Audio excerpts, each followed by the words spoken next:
The Opie and Anthony Show. Opie and Anthony. Radio shock jocks. Opie and Anthony. I refuse to sit here and think that radio has to be nice. Why?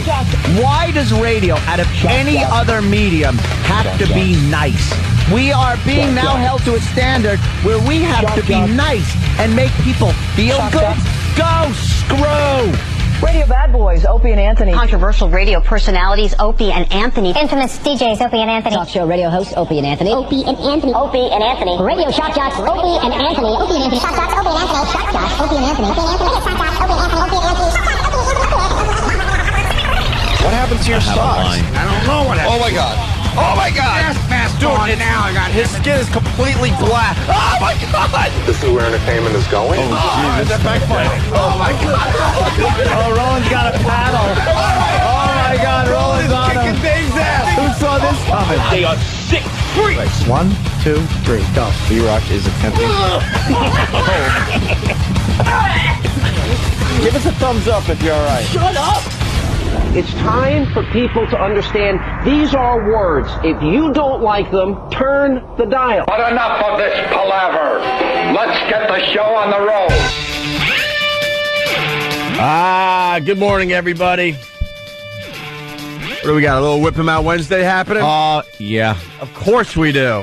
It's wow. That will never go away. No. Never. Why should it?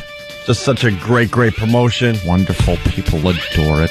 One lousy WOW logo and all hell breaks loose. At concerts, sporting events, beach parties. Yeah. On the roadways. Display your WOW. Be proud. Be proud. Basically, Be proud. The WOW stands for Whip 'em Out Wednesday, and there are women out there that will flash you if they see the WOW. So all you need is a little wow on your vehicle somehow. Sticker, written in the dirt on the back of a truck. Anything. You drive around and all of a sudden you go, oh, hey, why is she flashing me? Oh, yeah, that's right. Thank you, Opie. And then you have to go, thank you, Opie and Anthony. Thank you. Even though we're not sitting next to you, but just say it. Out loud. Yeah. Like a lunatic. Because the Thetans will get the message to us. Oh, are you getting into Scientology? Thinking about it. You're thinking about getting into that whole thing?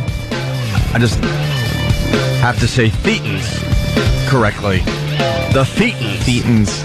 We got that guy tomorrow, right? Yeah, we're talking to, what's his name? Andrew Morton. Morton! Yeah. Who wrote the biography? Andrew Morton. The unauthorized biography of Tom Cruise. Yeah. Coming on the show. I was skimming through that book. He's not brave enough to deal with that homosexuality rumor thing. No, he's leaving that one alone. He left that alone? According to Andrew Morton, Tom Cruise is a heterosexual male. All man, huh? All man. Yeah, he knows it's a good way to drain your money, is to call him a homosexual. But he does tackle the whole Scientology thing and the Thetans and the rumor that Tom Cruise's baby is actually somehow associated with Ron L. Hubbard. L. Ron Hubbard. It might be his spermatozoa. Yeah. Spermatozoa. And that actually he had his kid to keep the whole God thing going. You gotta, keep that whole line going, I guess. And then in the paper today, they're saying that he's just completely nuts, Tom Cruise. Yeah. Just losing his freaking mind. So. Yeah, there's a video of him or something where he's talking about Scientology. Yeah, I think we got the audio. We're going to play it a little later today. Comes off like a real lunatic. Absolutely. Why did I hear that he had hired like a porn star, really, to help him with the book? Like, and they said that, and again, this is, I don't know where I even heard this. It could have just been something on the stupid net I read. Well, according to the Cliff Notes. Oh. Read the Cliff Notes. Like the Cliff Notes. It doesn't tackle the subject at all, really. No. Maybe he really is straight. I mean, maybe that's just this dumb rumor that got started, and it's not worth, there's nothing to tackle. Right. So we'll ask him tomorrow. I mean, he's coming on the show. He's a big writer. He's a big one, this guy. Big time. He's written some big autobiographies.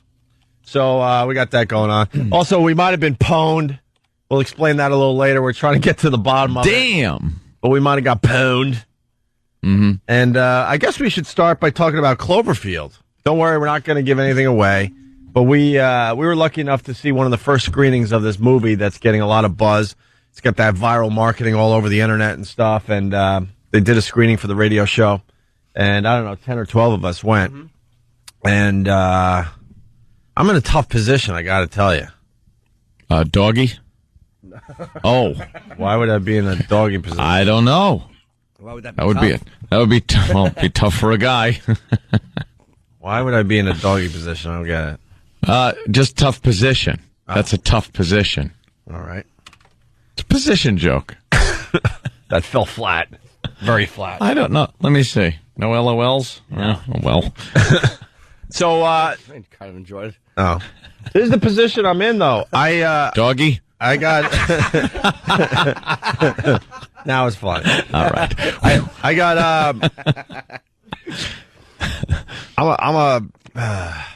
I got nauseous, watching the movie. Like motion sickness, nauseous. Like I almost had to leave the movie to go puke, nauseous. And then I was telling Anthony, like in the office, that I had to kind of choose when to open my eyes to watch the movie, because the movie was really cool. It's very different. Right. They did something very different in this movie. The whole movie's based on camcorder footage, basically. Something happens in New York City, and this this guy is filming the whole thing. So it's shaky cam a little bit, huh? Extremely shaky cam, because they want it to be as real as possible. Yeah. And, the cameras turn it on and off, so you're seeing scenes, and then it goes off, and then it pops on to the next scene. Very jumpy camera work, very shaky camera work, because they're in a complete panic because of what's going on in New York City. So you're not going to have a nice steady cam. No one can hold their camera steady whenever they're in a panic or see a UFO or Bigfoot. So I think I was the only one in this crew that got motion sickness really bad. It was like Blair Witch Project camera movement. Oh. And that I couldn't watch Blair Witch Project for the same freaking reason. A lot of people couldn't, yep. Well, the same thing is going to happen with this movie. It didn't affect Jimmy. It didn't affect any of the other guys for the most part.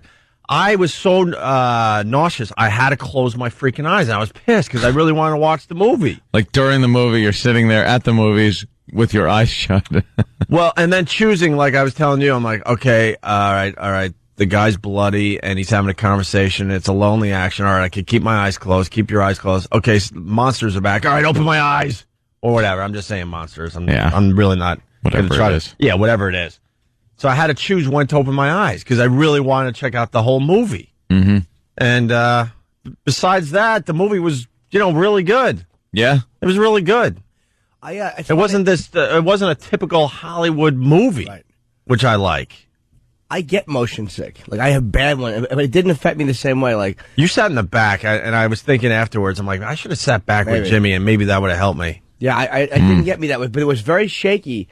But I really liked it. I never saw Blair Witch. They said it was kind of like that in the sense, but all right, so it was one of the movies that did that. But I thought it was really good, man. Patrice hated it though. It was like Patrice hates everything because it was white people having fun. That's why he didn't like it. Yeah, he hates everything.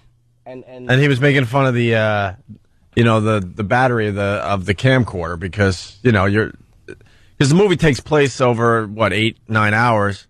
And Jimmy figured it out. Like, no, the camera wasn't on 8 or 9 hours. The camera was on the amount of time it was on the screen. On the screen, which was a mere hour and a half, hour and 40 minutes. That makes sense. You could do that. Yeah. But Patrice is making camcorder battery jokes during the movie, like how long is this battery going to last and stuff, which was really funny at the time. But then when we were walking home, Jimmy nailed it. He's like, no, that yeah, it was turned off and then it would come back on. Right. So. No one films for 11 straight hours. Like, I'll tell you this one type of a concept.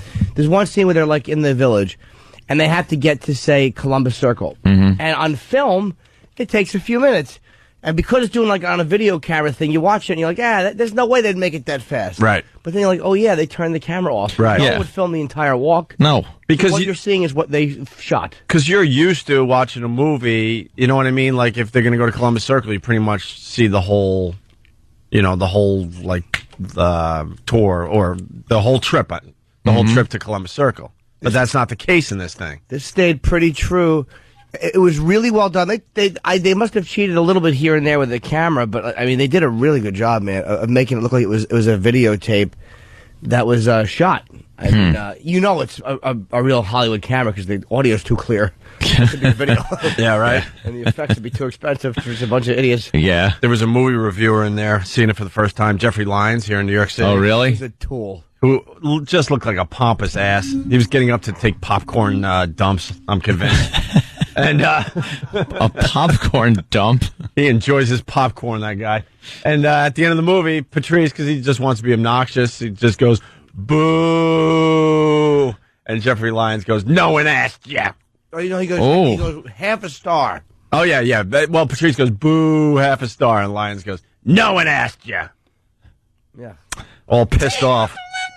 What's the matter with you? I didn't expect Patrice to Patrice doesn't like anything. I don't know what Patrice likes. We've been around him for a long time. I have no idea what he actually likes. He makes fun of everything. 300. So. He liked that. Yeah, he did like 300. I'd like to get down to it. Yeah. So, E-Rock, what did you think of the movie? I loved it. E-Rock loved it, too. Yeah, it was great. You didn't get the motion sickness thing? No, not at all. See, I'm a wimp when it comes to that crap. So annoying. And I used to commute on a train and watch movies and read books and newspapers. It never bothered me. Oh, it's fantastic. I'm glad you thought so, because I thought I was the only one that liked it. Patrice didn't. No, I liked it, Jimmy. Patrice hated it. You liked it. Yeah, I just couldn't get, the motion sickness thing was just, Bob Kelly didn't like it. But again, Bob Kelly is kind of easily led. Bob's a slow boy. And he was closer to Patrice. Bob needs a polished Hollywood movie. Yeah. With a definite beginning and a definite Hollywood ending. As well as a polished hollow point bullet. Yeah. Now, without saying anything about the ending, were you satisfied when the credits started rolling that you had seen a movie? Yeah, absolutely. Let's just say not traditional, though. Okay. And not a traditional wrap-up in the sense that we're used to. Uh-huh. That's all I'll say. I think the movie's going to do really, really well. Yeah. It comes out Friday? Yeah. Comes out Friday, and we're having the director on tomorrow? Calling in. I think J.J. Abrams is calling in. I think tomorrow he'll talk about the movie with us. The cast, I know, we're actually interviewing five members of the cast. They're coming in? I believe they are, yeah. Right, Dan? Yes. Good. You like the movie too, Than? Yeah, it gave me a little bit of a headache, though. Oh, so you got a little motion sickness too, right? I feel like an old person, but yeah. Headache. I was just make it stop for a couple times, but yeah. Aside from the effects, though, which, that's something that's going to happen to people because it's just the nature of that type of I was just thinking, I get it. It's going to be shaky camera work because you're in the middle of this, horrific thing that's happening in New York, but why couldn't they make it less shaky and still get the point across that they're, you know what I mean? Filming during a crazy situation. I was watching certain scenes. Let's just say there's a scene on the Brooklyn Bridge where bad things happen. Mm-hmm. Okay? And there's panic. And I'm like, that's what it would look like to be videotaping a scene like that is what you would do. And they always found a way, even during certain moments, which were, let's just say where you wouldn't be standing there holding a video camera in real life, to get what you needed to see on video and yet not really compromise the scene too much. They had to cheat a teeny bit because it's a movie. Yeah. But they didn't have to cheat as much as you'd think they would have to make it happen and make it look like, this could have been shot. It was just, I loved it. I really did. People are asking, did they show the monster? Yes, they did. Yeah, you have to tell them that. They did show the monster. Yeah. I just felt like a wimp, man. I had to go home and lay down after the movie because I was so freaking sick. I don't want to admit that, but I have to. Did you like it, though, Than, or did you hate it? No, I really liked it. Oh, good. Yeah. I like a little more concrete answers for some of my questions would have been good. But that's it. How about Danny? And Danny saw it with us, and Butcho. We could ask over XM, but did Danny like it? Where is he? He's cutting up audio. Okay, did he like it, or you don't know? Yeah, I think he liked it. I think for the most part, everyone enjoyed the film, Mm-hmm. So it's tough to talk about because you don't want to give too much away. Right. You want to make sure the people out there that go see Cloverfield starting Friday, get the experience we just had. Did you like it, Danny? Yeah, I did, actually. And I was, there was a lot of hype leading up to it.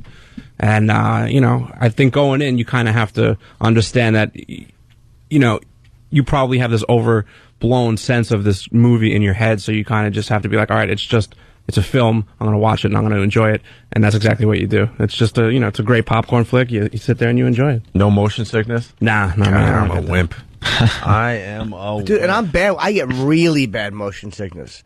Like, really bad. Well, know what it is, too? Like, doing morning radio, you desperately needed, crash for a little while after this show. And when you have to stay up to do something, like, we get the type of tired that's, like, kind of a nauseous tired to begin with. It's not like a normal tired. So on top of that, and then seeing, like, shaky camera work, the combination was too much for me. And if you were too close... Yeah, it might have been too close. Your peripherals kind of help you out if you're farther away, I should have moved back, maybe. That would have helped. You need to have the walls in your right. periph, as I call it. Right. Periph. If you don't have the walls in your peripheral and it looks like it's moving, you're finished. And then E-Rock told me, because we left right after the credits, they had a little something. Yeah, there's a little something at the end. Is it worth staying around for? If I understood what it meant, probably. Okay. All right, dummy. I didn't understand the first part. I didn't get it. This slow boy had to say it. No, it's just hard to hear. Hold on one second. This is like the village idiot who saw something and is running in to warn the other villagers. But nobody knows what he's talking about. What happened, Lassie? Can you tell us? Oh, damn it. Had to be E-Rock that saw it. Yeah, no one else stayed. Everyone left as soon as the credits came on. Oh, he was rating popcorn like bags, like a little kid gets drinks at the parents' party when they leave. I'm sorry, E-Rock. I actually need information from you in here. Why did you like the movie so much without giving it away? I liked it for a lot of the stuff that, like the camera would move right as something important was going to happen. So you only caught, in certain parts, you only caught a tiny glimpse of it. So it's what you didn't see and what you heard that actually made it better than actually seeing some of the things. Yeah, I thought that one thing they could have done is certain points I would like to have a couple of questions answered better, which I thought they could have. But in a way, is what I like about it, is that there's certain questions like they could have squeezed in an answer here and there but that's not the way it would have been taped.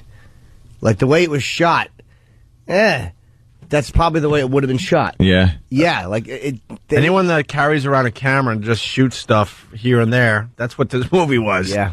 Basically. Yeah. Yeah, and nobody would have had the answers the day of. That's exactly what I'm saying. Like, that's one thing I liked about it.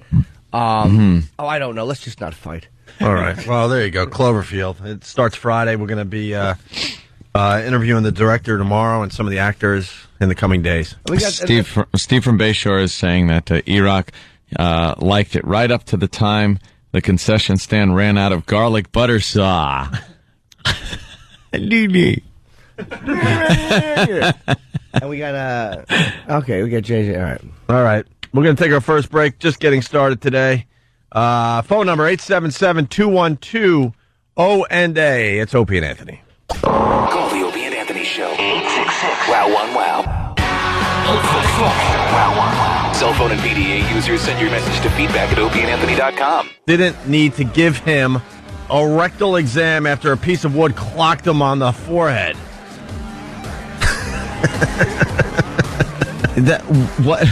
Why? And, it reminds me of the story where I went in for strep throat to my doctor's office. Next thing I know, I'm getting that type of exam. Yeah. For what? For what is right.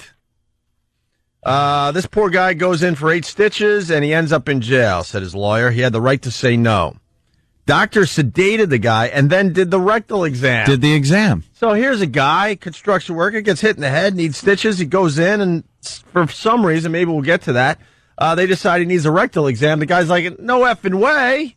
He's a macho Brooklyn construction worker. Yeah. He's like, no. Yeah, his quote's fantastic.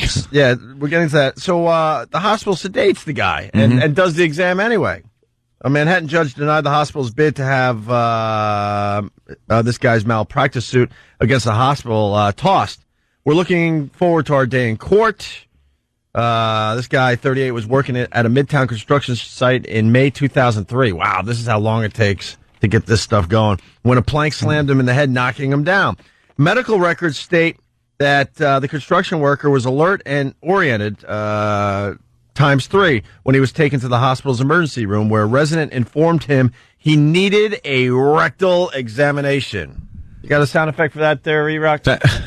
Rectal examination. They want more sounds on the show, so I want you to come up with something, all right? So wait, so the guy gets hit in the head with a plank. Yeah. And he goes to the hospital. They say, we have to give you a rectal exam. Yeah. And he's suing? Yeah. Was the rectal exam, was something wrong with it, or was it just part of the procedure? I can't imagine if you're hit on the head and you need stitches, that you need a rectal exam. Unless the plank went completely through your body. Yeah, then the maybe. wrong way or something. But I don't see any reason for it. Right. Well, it continues. This is the construction worker now, and I don't think he used heck, by the way, but I think they're cleaning it up for the paper. Who in the heck is the doctor to force a medical procedure on you if you're conscious?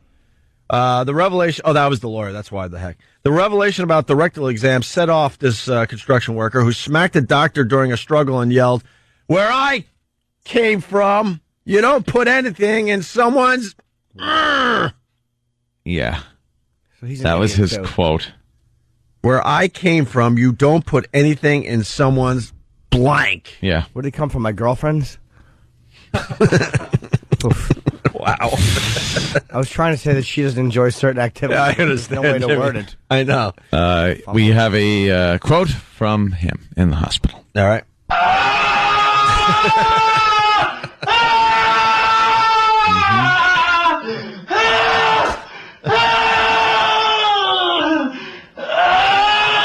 And we got a little audio after the exam. Oh, this ain't set up. Great. I like turtles. Whatever. Timing's everything. The outburst led to the construction worker being sedated and arrested. Though the matter was later dismissed. A spokesman for the hospital described this guy's suit as completely without merit. We intend to vigorously contest it. But they don't explain why the rectal exam for getting hit on the head with a plank. Well, let's hear from the doctor. All right. That's terrible. I'm sorry. Yes, scroll. Yeah, they don't say any, like you would think the doctor would say, well, we did this procedure because, give us a little insight as to why they did this procedure. Right. But nothing. They're know. keeping their yaps shut, I guess, until it goes to court, and they could figure out, they could all concoct some reason that they had to give this poor guy a rectal exam. Well, we got Travis on. He's going to try to find more info, so we'll see. I need to know now why the rectal exam. Why? Well, do they think that it was done by a guy who inappropriately wanted to just touch him, or do they think that maybe the guy was checking for internal bleeding? I mean, I don't know. I don't know. It doesn't make sense. Yeah. There's other ways to do that, I think. Okay. I went in for strep throat, and the doctor's like, I noticed you haven't been here in a while. Pull your pants down. Yeah. What? Yeah, you ain't been here for a while. Here's your greeting. I came here for a Z-Pack for strep throat. What's going on here, Doc?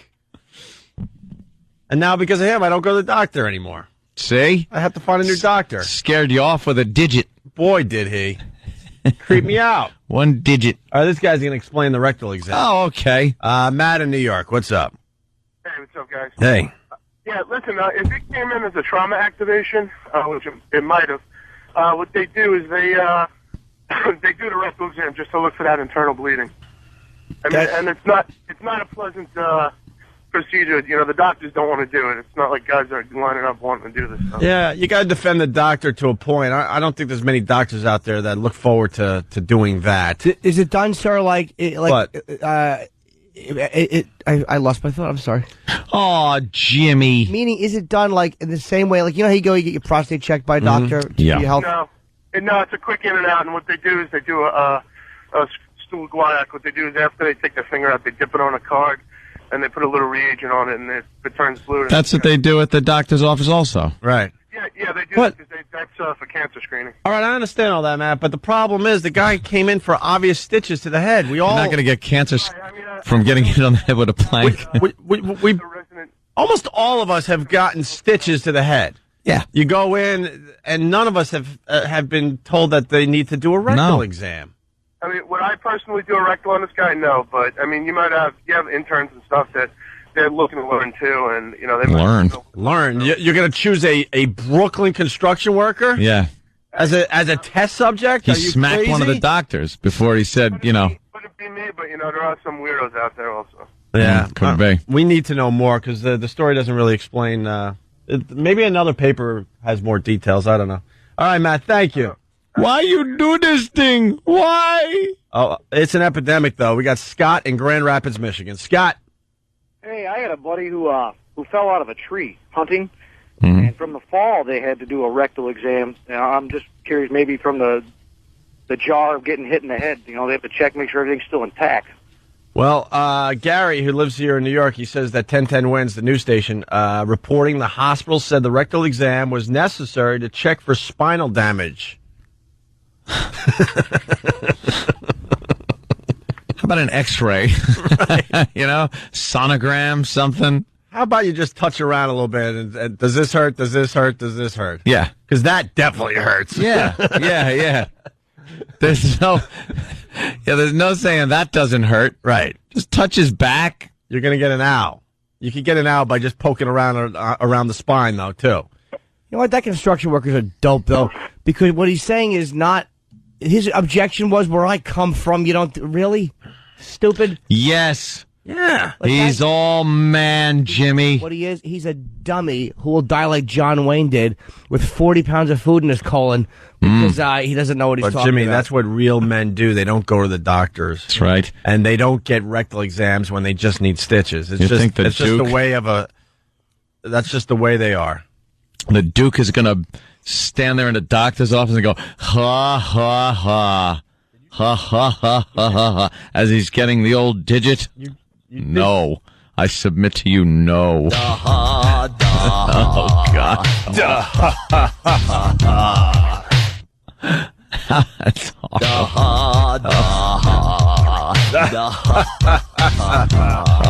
All right, we got a nurse. Awful. She's going to explain.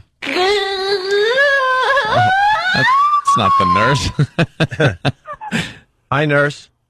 Hi there. Good morning, guys. First time, long time. Quack, quack. Hi. Actually, the rectal exam is done on patients who have head injuries. It's part of a neuro exam to see if you have sphincter tone. If your neuro status is intact, you'll clamp, quite frankly. Oh. You'll what? Oh, you'll clamp around the face. That makes more sense. Wait, I didn't hear her because I'm reading. We found more details on the story. But go ahead. What? See, hold on, Lisa. It's going to explain. Well, she's saying if you have some type of head injury, a certain type of head injury, you can tell by the, I guess the sphincter will react in a certain way, if it's normal, and if you have a certain type of brain damage, it won't. Correct. It won't. So what are you saying that, like, because the natural instinct is when that's happening to kind of clench off and stop it from happening. It just seems like that if you have a certain injury, are you saying that your body won't clamp up? It will just kind of stay relaxed? Correct. If somebody has neuro or head injuries and they're brain dead, for example, they'll have no reaction to that or a gag reflex, actually. Wow. Okay. Right. Start whapping your women on the head. That's right. Or if you have to do those tests, gag reflex first. That's the order you go in. All right, there you go. Well, let's say hi to Jim in Buffalo. Jim? Hey, how you doing? Love you guys. Love the show. Thank you. Call Shredder Reagan today and say hi to them for us, all right? What do you got, Jim? Will do. Last August, I got hit by a car, and I couldn't remember some of what happened, so they put me to trauma patient, and I had no idea what was coming, but they were actually checking down my spine, and then it was just all over. I was violated. It was violated. You feel violated. I got everyone beat, though. Falling out of a tree, car accident, rectal exam, strep throat, rectal exam. Beat that one. Yeah. Beat that one. There's no reason for that. None. There are people actually making sense out of a head injury and having to get a rectal exam, but strep throat, no. I knew there was something drastically wrong with what happened in that doctor's office because I went home and I took the rape shower. Did you? Yeah. Yeah, I felt all just used. The washcloth just going and squishy. Felt used and squishy. Yeah. Thank you, Jim. Yep, have a good one. A lot of people calling the construction worker an idiot. I don't see it that way. The guy didn't want this exam. I think you gotta respect his wishes. Yeah. Maybe explain, that this is really important, but if you don't want it, all right, well. Maybe they didn't explain to him why they were doing it. Like, look, here's the story. We got to do this to test for this or some. If somebody just comes at you with the gloves on, right? You're going to put up a little bit of a fight. Well, the lawyer's talking a little more. We found more info. So the lawyer says emergency room staffers insisted on examining his you-know-what and held him down while he begged. Oh. Please don't do that.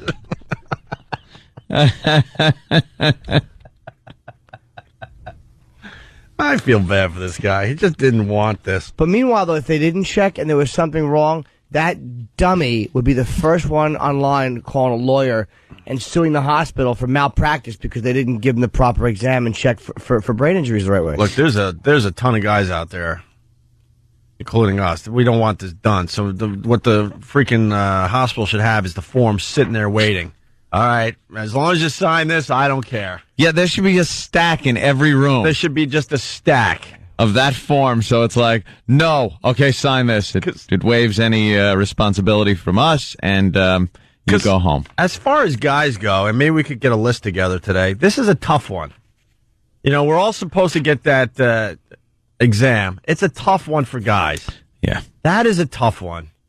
They always save it for last in the doctor's office when you go for your yearly medical exam. Oh, it's the stairway to heaven. Get out your lighters. The encore. Get out your lighters. The encore. Here comes the encore. You know there's no more songs after that. No, thank you, good night. Right. Well, when it comes to living as a guy, that's just a tough one. I understand it's necessary and it could help you out in the long run if you get everything checked out early, but it's tough. That's a toughie. Yeah. You feel a little weird leaving going back to your car and driving home. Mm-hmm. You don't feel quite the same. You know? A lot of guys have died because they didn't want to do it. Frank Zappa. There's a lot of guys that would rather die than get that done. Rather die than have someone check that out. I have no doubt in my mind. You're absolutely right. All right, so can I say one thing though? Like, fine if he's dying, but when you're in a hospital for trauma, it's different because you're going there saying, I have a trauma. It's almost like, what if he didn't like stitches and they go to put stitches in his head? Are they supposed to acknowledge that this idiot, which is what he is, an idiot, doesn't want that done because he's a homophobe or doesn't like that sensation? Well, perhaps they didn't explain it to him. Maybe not. Okay. But something tells me, this guy, even if they did explain it to him, he wasn't going to go for it. The way what did he say? Please. Yeah, what's the quote? Please don't do that. There's the doctor. Not even phased. Please don't do that. This is what your doctor hears as he's going into the examination room to give you the rectal exam. He's just all about it.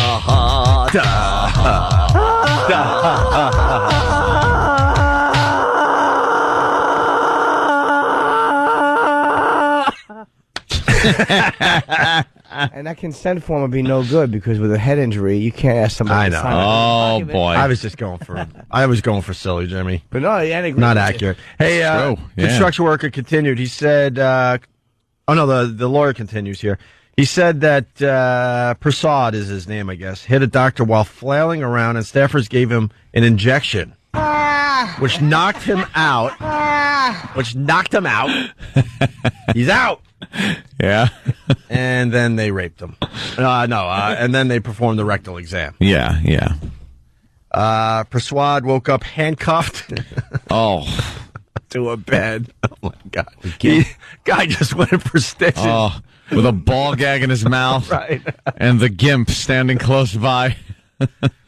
And with an oxygen tube down his throat. Wow. And then he spent 3 days in a detention center. Wow. The lawyer said he and Prasad later learned the rectal exam was one way of determining, here we go, whether he has suffered spinal damage because of the accident. But as soon as he punches out the doctor, there's nothing wrong with the spine. You go, all right, we understand this guy's fine. When you're kicking and flailing and punching out doctors, I think the spine's okay. I'm no doctor, but... Now I'm going to be really scared if I get conked on the head and have to go to the hospital. All right, could you not do that, please? I'm going to stop off at Home Depot and get some duct tape. The lawyer said his unmarried client, who lives in Brooklyn, has not been able to hold a job since the incident. Yeah. Wow, this guy, the lawyer, final quote, he goes, he's just not the same psychologically. I hate this guy. He felt like they were trying to rape him. Really? That's what the lawyer's saying. Wow. He'll get some money. That's pretty fucked up. No, he won't. He'll get nothing. Oh, Jesus. Opie just dropped the F-bomb. That's pretty anyway. Screwed up. Sorry. He'll get nothing. You don't think he'll get anything? Absolutely not. Everyone gets something when you sue. But he's right. I mean, I'm sure the hospital's right. He's just being, I don't like that sensation. They're like, we're checking for a spine injury, you moron. No, but he's got nothing. Interesting. We'll keep our finger on the pulse of this story. Can we get the guy on the phone? Let's try to get him on, man. and let's get the real guy on today. Philip, no, let's go to Lindsay in Jersey. Lindsay, what's up? Hey. Hey. Hi, guys. Hi. So I was having problems with my feet, just have flat feet. So I went to a podiatrist, and after looking at my feet, looking at my back, he wanted to do a rectal exam. Uh-oh. Wow, that might be... See, the foot doctor shouldn't be doing that. There's no reason. That might be... I was freaking out. We all know what his first choice was in medical school. He didn't quite make it there. What was the reason he gave? Well, actually, I didn't really stick around for any kind of reasoning. He just asked me if I had ever had a rectal, and I had said no.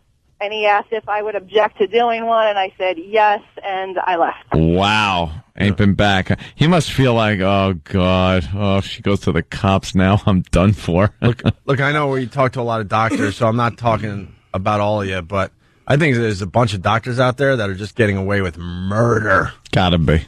Getting away with murder. Getting a little peek here. Nice mark come in. Get to do an unnecessary procedure here. Yeah. Oh yeah. Thanks. And then, by the way, if you are a podiatrist, you're into feet. You're into the foot fetish thing. Yeah. There's no way around it. He wanted to fix your flat feet and get you right up on your toes, going ooh ooh. Right. Their flat feet are fixed. That's why I can't go to any of those specialty doctors, because I'm in radio because I don't like radio, Jimmy. Oh, I'm sorry. Oh, I love radio. Oh, when you're young and you're trying to figure out what you want to do with your life, you try to go towards something at first. There's a lot of people that unfortunately are doing jobs they hate, but we all had the same dream when we were younger to try to do something that we really liked doing. Yeah. So if you're a foot doctor, you love feet. You gotta. If you're doing those rectal exams, you love. You know what? Gynecologists? Are you kidding me? Please. Of course. They love it. Can't get enough. And you know what? Gynecologists love all shapes, kinds. Is it? Doesn't matter. They don't care. Fatty comes in. Fatty, old, young, and everything in between. They love it all. And the ones that tell you, no, man, for every 16-year-old coming in for their first exam, we got to deal with the grandmothers. Oh, we've done the break on the show, and they call up these guys. They love it. Let's go to Dan in Ohio. Thank you, Lindsay. Dan, what's up?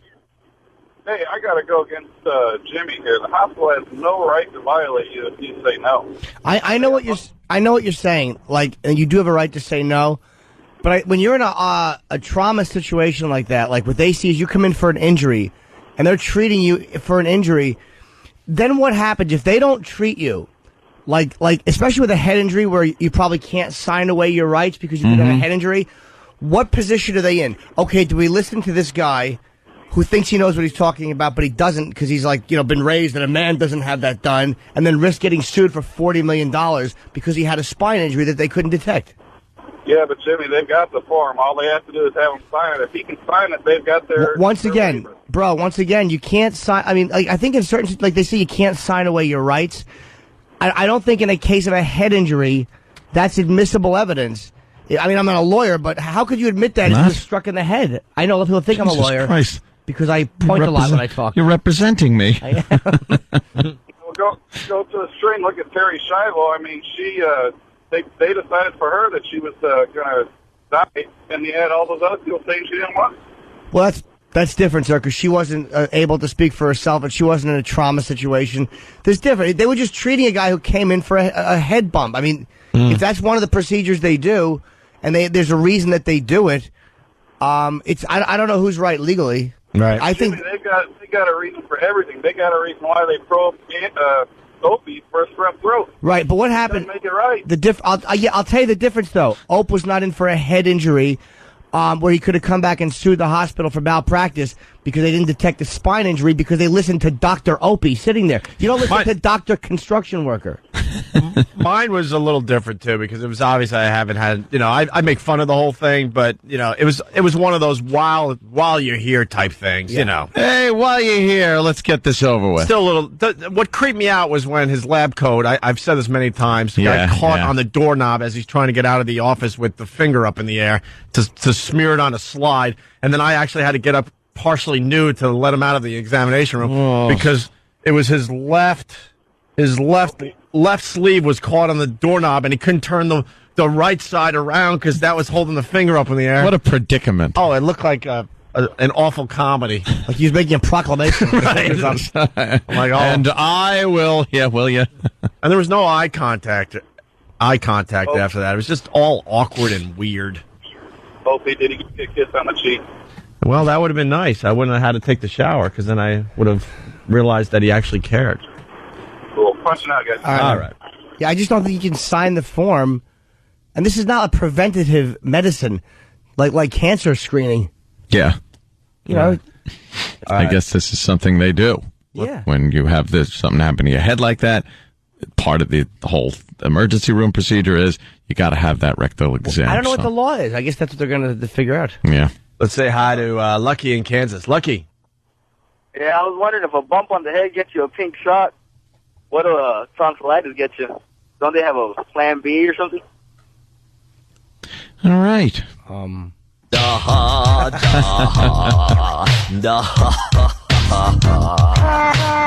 Let's go to Utah. Tyler. Hey. What's up, Tyler? Hey, last thing this guy said was, don't finger me, bro. Good one. I think it's time to go to break. Jay in Tennessee. Jay, save us.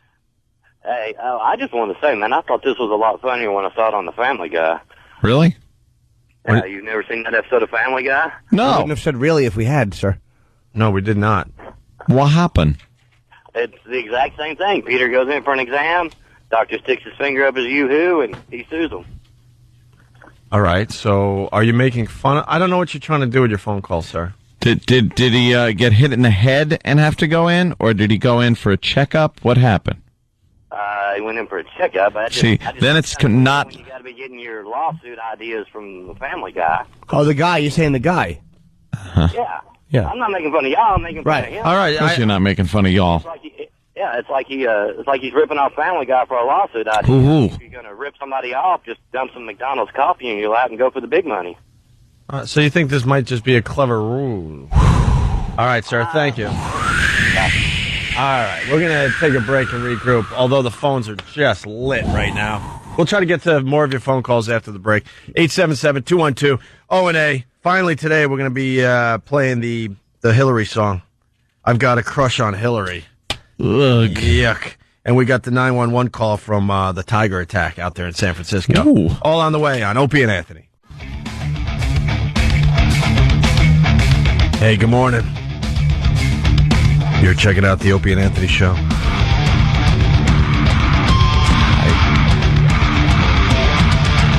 Nice. Rock. Like this. Rock!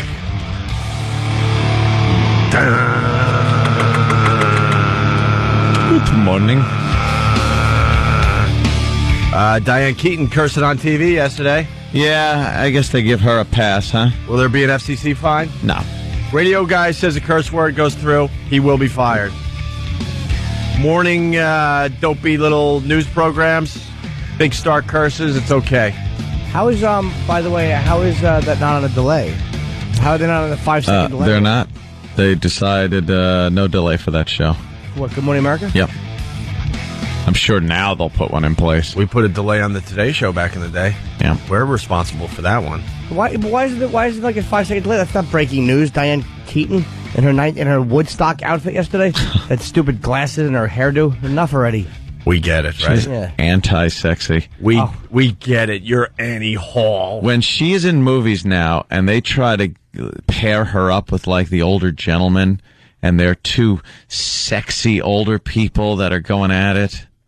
It's just not. It doesn't work. I think she's asexual. I don't think she goes either way. I mean, there's nothing I think she's just sexual about her. She's just what she is. But she cursed yesterday, and there'll be no problem because different standards for morning TV. What'd she say?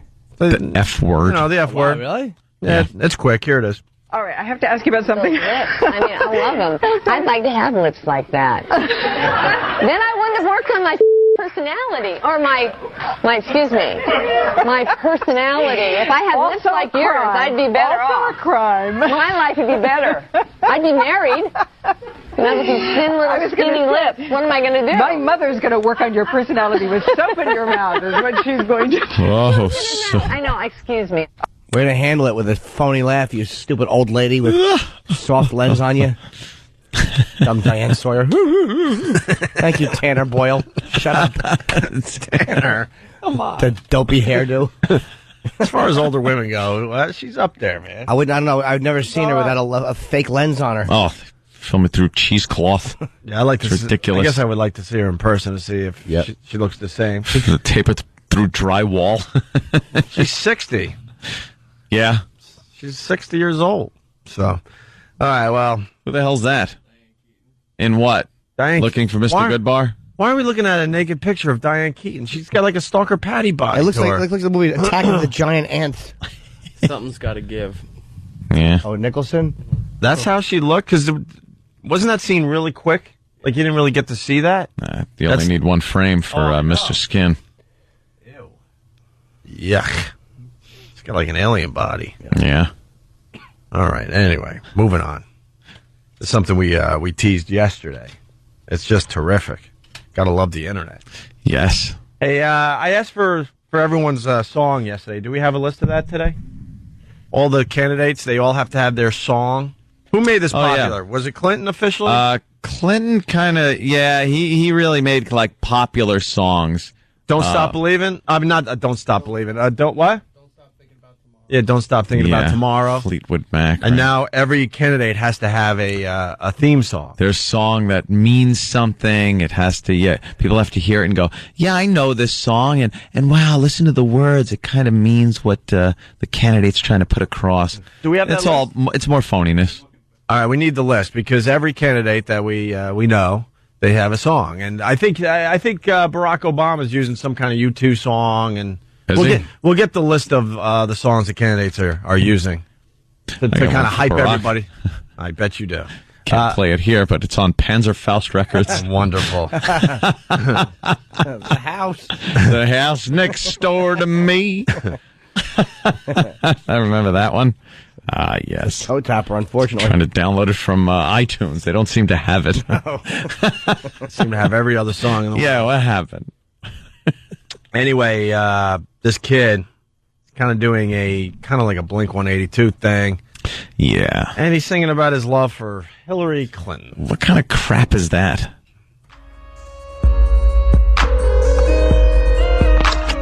Wait, who's Obama? By the way, he's ripping off Billy Joel in the background. You'll hear the riff to pretty much We Didn't Start the Fire. We didn't start the fire. It's just reworked slightly.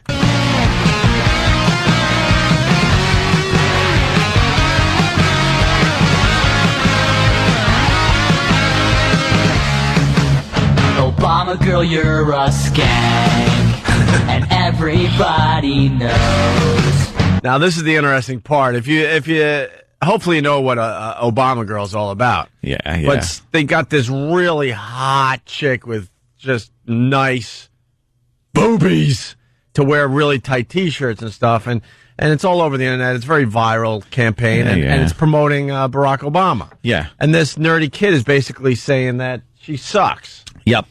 Because he's all for Hillary. Because he's into mommies. Obama girl, you're a skank, and everybody knows Obama's not gonna win, even if you take off all your clothes. Hillary 08, winning the debate. I know you're crushing on Obama, well, I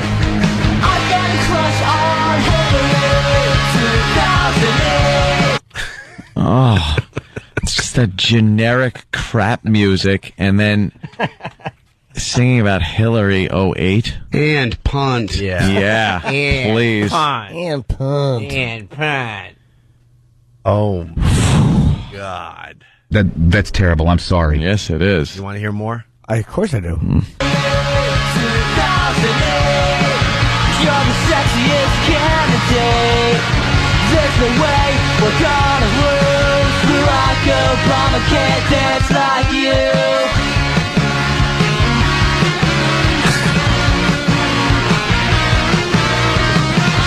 Your ankles are bigger.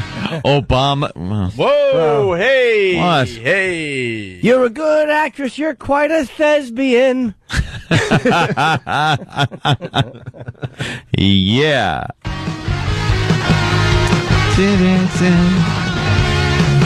I don't have political views, but I know that I want you. Those eyes, yeah, yeah, yeah. I've got a crush on Hillary 2008. You're the sexiest candidate. There's no way we're gonna lose. I wish I was as cute as you. Oh no, Iowa's got the show. Oh, look at that, what do you know? New Hampshire for the win. My mom is a Republican. I get it.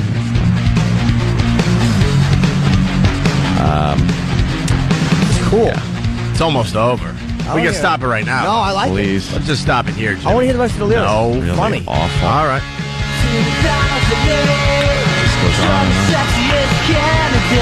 Puke 182 from Steve from Bayshore. Cause I've got a crush, yeah, I've got a crush on Hillary. This song makes me hate America.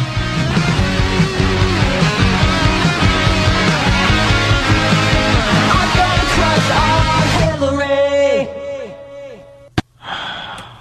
Ugh, I just got like the chills of the douche variety. That was very believable.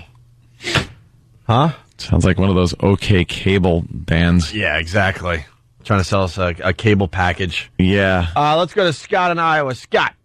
Hey, love you, love the show. Whack, whack. Shouldn't Hillary's song really be Domo Arigato, Mr. Roboto? Mrs. Roboto. Hey, That would be good. Should be her song. Hillary. Does anybody, and no one really, like, think about her goddamn name. Hillary. Isn't that one of the most unsexy names you've ever heard also? I think Hillary's coming back. No. Some of the names do come back and get sexy. She's not Hillary. She's not making it sexy, but It's like Mildred. yeah, well, Mildred, and you can't compare Mildred with Hillary. Ethel. Hillary's bad. Beulah. Hillary's no Madison, but you know. No. Gertrude's worse. Hillary Mildred's can't worse. be coming back. A little bit. I don't think Hillary's that bad. Hillary Duff. Yeah, it's not old lady. It's like Gertrude. They're bringing it back. Gertie. I like a girl named Gertie. I think there was a time Hillary was considered a very like old sounding name, but they're kind of bringing it back into into the new again. Chloris and Myrtle. That's really good ones. What's wrong with Myrtle?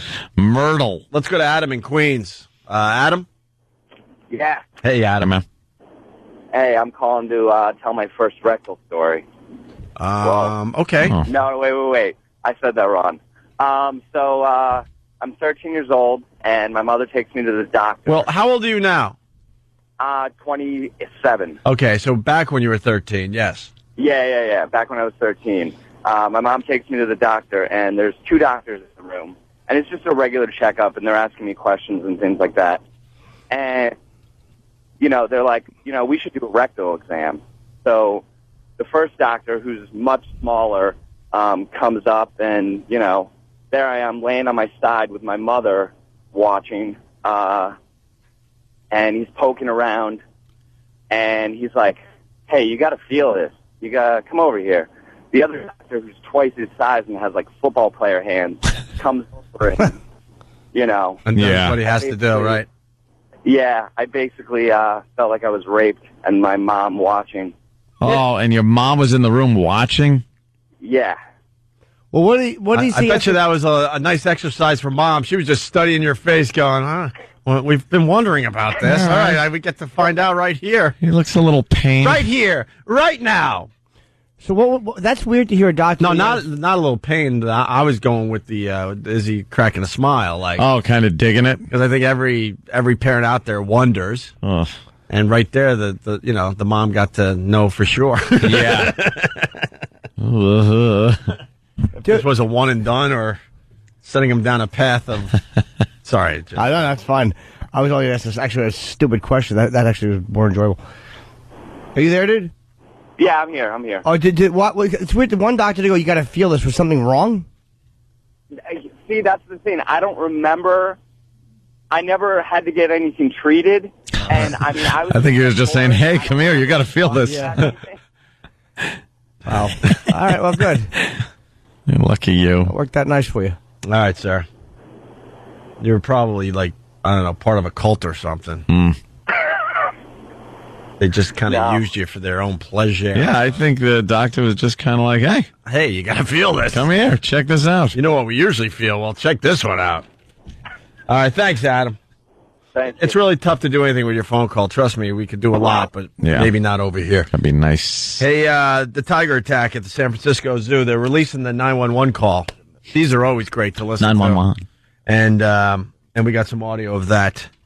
Operator tells caller to calm down. Well, this is the guy, I guess his brother and his friend are being mauled by the tiger, and he's frantically trying to get help. And I don't know. It seems if you're frantic on 911, there's going to be a problem. Sure. The people on 911, the people that they get to work there, for some reason, don't like when you're really worked up over an emergency. But the whole thing is you're calling because you're worked up. Something really bad is happening. And the only reason you go calm down to someone that is in a stressful situation is because you can't handle it. You can't handle what you're hearing, seeing, so you're like, calm down. Get the info.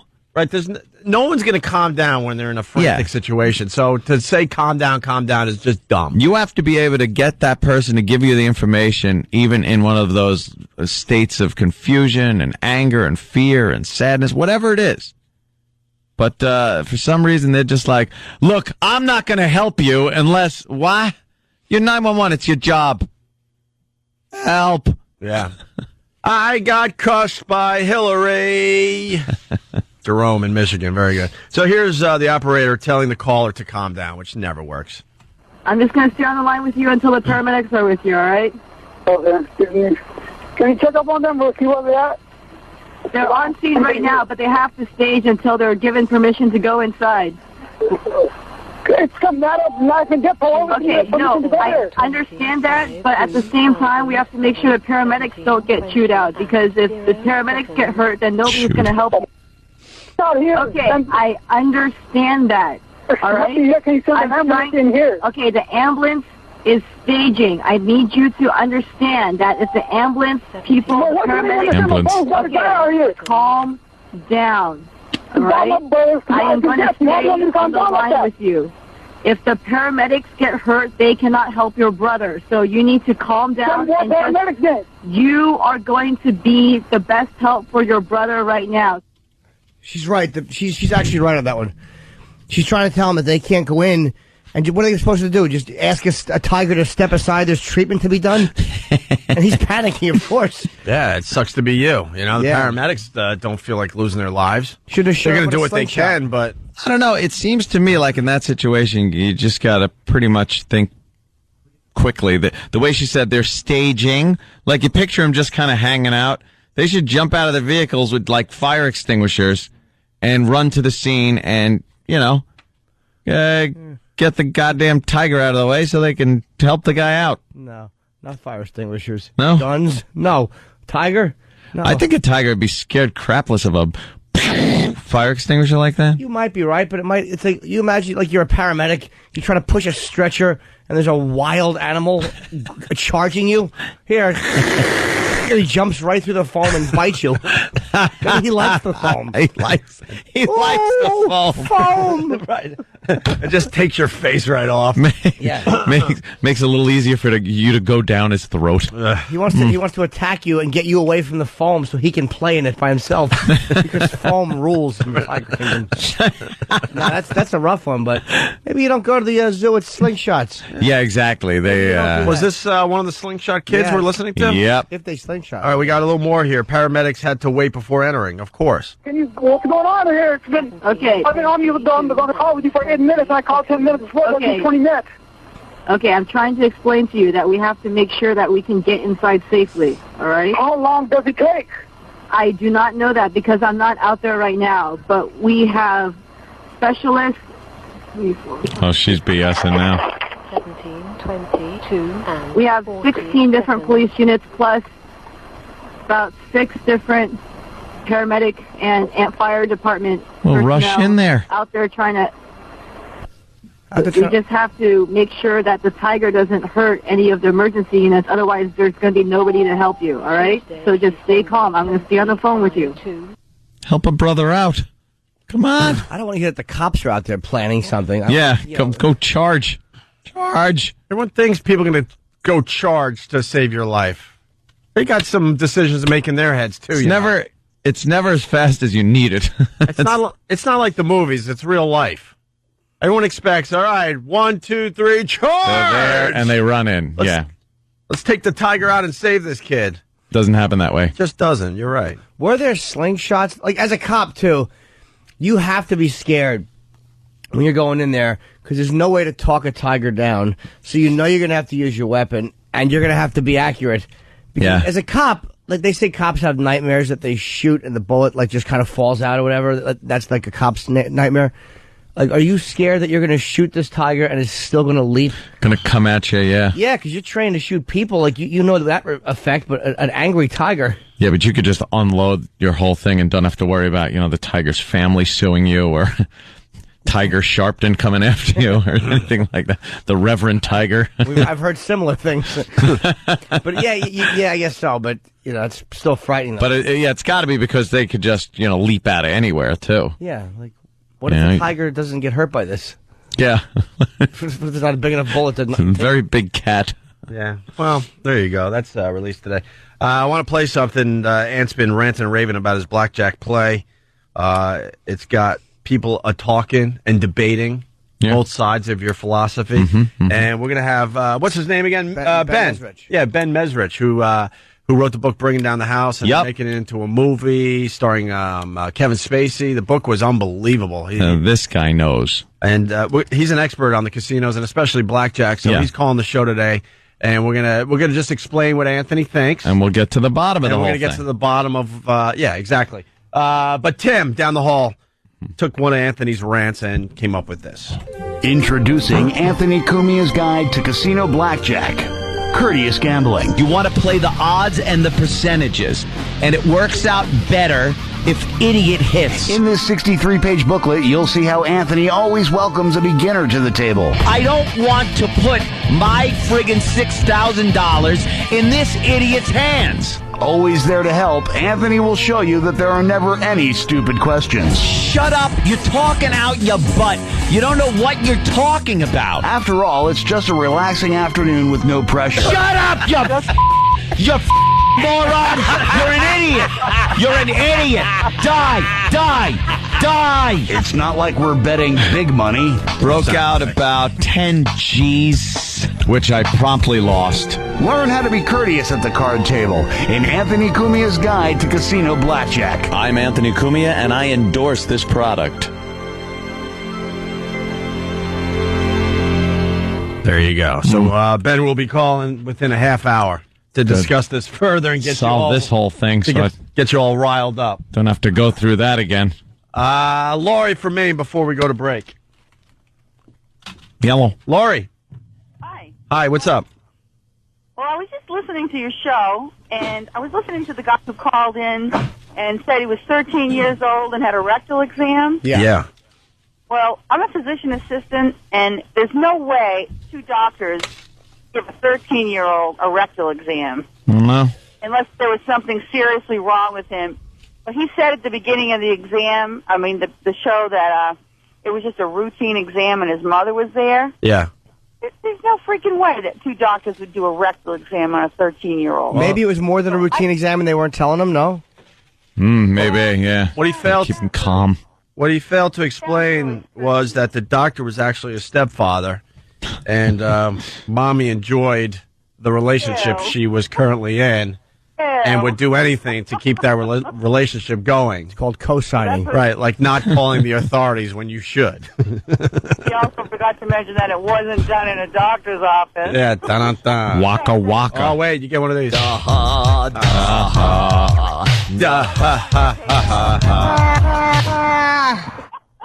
right, Laurie. Well, the guy didn't explain much, you know. Well, I just thought, I should put some facts into that little story. I think he's making the whole thing up. But Oh, maybe. Wouldn't be the first time we were pwned. Yeah, a lot of fakers out there. It happens. After the break, all right, we got all the main candidates and the songs they're using. Oh. Why would she use that version of that song? All right, we'll name the candidate, and maybe you guys could guess what the song is. Mm-hmm. Oh. Ooh. And now I understand why Bill Richards dropped out of the freaking race. Oh, did he have a... Doesn't know music. Lame song? A very lame song. He officially dropped out, right? Bill Richards? Yeah. Bill Richards? From Arizona, that guy? New Mexico? Where was he from? New Mexico, whatever? Yeah, New Mexico. They're saying he was like the most qualified, by the way, but no one gives a crap. No one cared. Most people that try to stay neutral in this whole process, they're like, he's probably the most qualified. I think... And no one's paying attention to him. The immigration thing kind of scared bit him a little bit, yeah. Yeah, he can't really piss off a lot of the people, his constituency down there. Right. Which are Democrat, Republican? I think he was Democrat, wasn't he? Bill? Was he? I would go... yeah. Democrat. Yeah. You might be right. Wow. That just seems like a very democratic state. Yeah. New Mexico. All right, we'll do that next. The candidate and what song they're using on the campaign trail. It's Opie and Anthony. Opie, Anthony, Jim Norton. Hey, it's the Opie and Anthony Show. Certainly is. Slugging its way across America. Yuck. More wonderful news last night. Didn't this smoke 2 joints? Dude, it's Friday. Yeah, dude, rock Friday song. I'll never be able to listen to this song in any version without thinking of that old guy. Rocco. Rockhole. Where is Rockhole these days? Selling cars in Worcester. You think? That's the last I heard. Selling cars. You guys still just like him, but would you talk to him now or something? He's not even on my radar, Jimmy. Not even on my radar. It's like, would I talk to a bug on the floor? Probably not. Perhaps not. He's not on my radar. Greg Hill's not on my radar. No. Bruce Mittman's not on my radar anymore. Going very inside for Boston, I understand. Bruce, who likes to, talk to the Boston Herald how we're self-destructive and this and that as he sits and rots, doing nothing in radio, supporting the Hill man who's done nothing in radio except sit at the same station for over 10 years getting okay ratings. But we're crazy. We're insane. Chair that just must stink like ugh. Sitting there for all those years in that chair. By the way, because eating poorly. Bruce does listen. You weren't fooling anybody. You were the secret source when you talked to the Herald the last time we had a bit of a problem. Go F yourself, midget. Anyway, I was checking out American Idol last night, and we got the campaign song. We got so much, and we got Scientology audio by Tom Cruise himself, sounding nuts. We definitely got to do that before we get out. Before we get out of here. Out of the campaign, want to hear that? Yeah. All right. How about a little taste of the American Idol? A lot of people are watching this show. Yeah. A little taste. How about a taste? We'll go with the taste. All right. We don't have to do a full-fledged break on this. I usually catch the premiere episode. I think it's TiVo'd, but TiVo'd, DVR'd. I didn't catch it last night. I was bored, man. I watched the first half hour, 40 minutes. There were a few laughs. A few of the people definitely worth at least replaying for the people out there. And then I turned it off. I'm like, it's the same crap. Dude, I know. And I was always a big kind of fan of, especially the first few episodes where they go through the freaks and the people that suck and a couple of good singers. But I couldn't be bothered last night. I really couldn't give a crap. You know what's great about the freaks when American Idol first started? They didn't know they were freaks. They really thought they had a talent, and American Idol exposed them for what they are. And somewhere along the line, people became aware of that and realized I could get on TV just being really weird. It's like what happens to any reality show that goes a few seasons. Like, remember the original Real World? Right. And it was kind of real people put all together in a place to live. And now it looks like the OC. Oh, yeah. It's like an episode of Laguna Beach or something. Right. It's not real anymore. It's not real people. They pick, like, people that should be actors, and they have this one, the whore, the gay guy. The black guy that's just angry at angry, everything. and it's cast. They cast these things and like a TV show. And what happened, because, we watched The Real World when it started here in New York, and then San Francisco and L.A., and it used to be based on a lot of stuff going on in the house. Now it's all about getting them as effed up as possible and getting them in a bar. And putting them in a bar and trying to have them hook up and stuff like that. American Idol, the same things happened. People realized they don't have to be good to be famous. You when the show first started, you had to be one of the good singers to be famous. Now it's, if you're really bad, you go on tour, you do commercials, and you get endorsement deals. So it's just this whole beginning portion, especially, has just become phony. Also, William Hung is the one that I think, accidentally, started. He started that phenomenon, saying, "Well, if he could do it, I could go up there and be an idiot." And well, but it's worth taking a listen to this guy. I think his name is Uka or Yuka.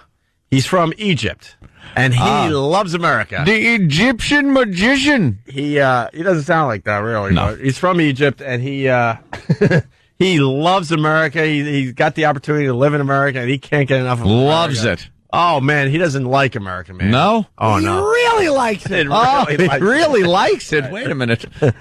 So perhaps a bit more than that, Jim. And if we don't play this one line from the show yesterday, something will be broken in studio. Ooh. Something will be broken. This is the only reason we're doing this break right now. He rocks a neck? Because he starts talking about how much he likes women. And how he explains it is, wow. Let's meet Uka from last night's American Idol. Right. I love soft music. I love... like love songs? Yes. Makes me feel like better, makes me feel happy. Yep. I love the Bee Gees. I want to sing Mr. Bee Gees. His group, he makes me feel he likes the Bee Gees, and he likes...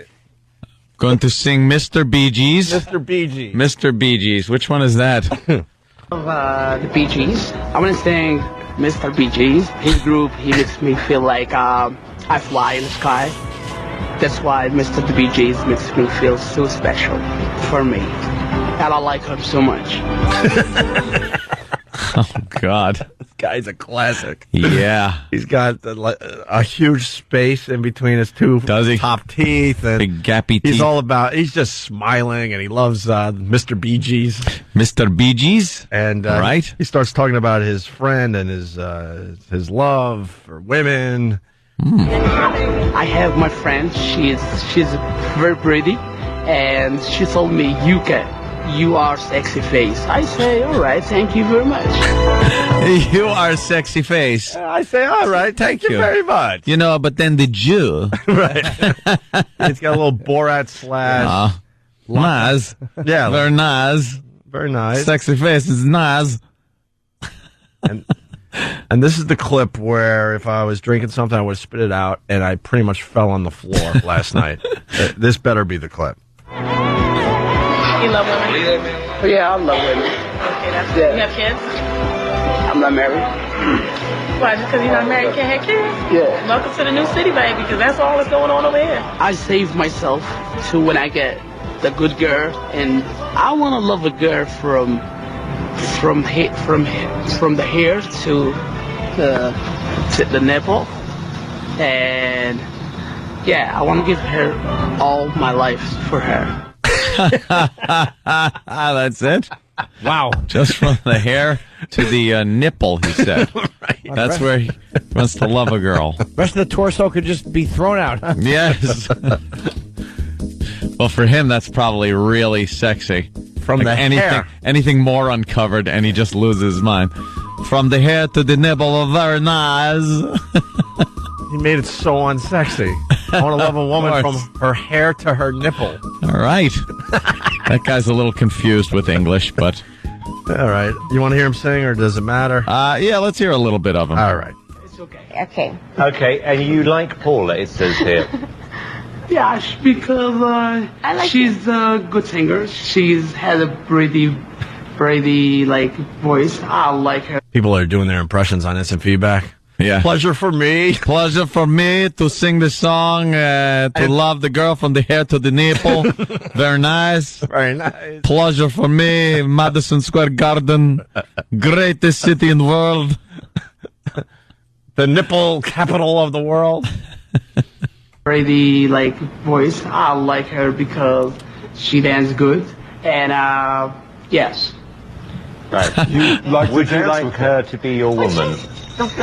You would like her to dance with you? I wish. But he's terrible. Yes. Okay. All right, and finally he sings. I know you're right in the morning sun. I feel you touch me in the pouring rain. When the moment lets you wander far, probably I wanna feel you in my arms again. And you come to me and the summer breeze keep me warm in your love and the softly. And it's me you need to show. How deep is your love? Is your love how deep? Thank you. Okay. I wish he'd fall off the Verrazano Bridge.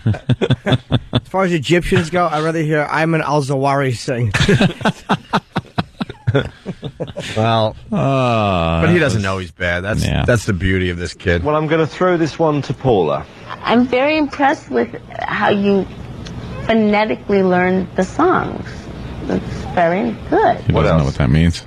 And I appreciate the work that you put into it. Yeah. And what did you think of his performance? I think that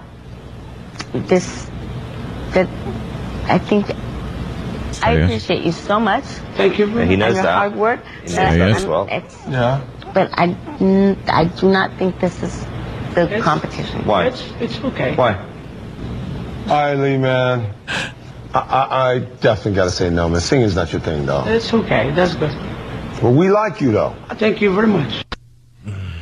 Thank you very much. Well. See how Simon realizes what complete dullards he's working with, and he's trying to get them now to say nasty like, come on, things. Why? Why don't you like him? Right. Say it. Address your alcoholism, you lush. Say something nasty. How about you Oreo? You got anything to say? You bespectacled Oreo. Spectacle. All right, well, maybe we'll play a little more later. There's another guy with a very deep voice that, wow. Yeah? Woo!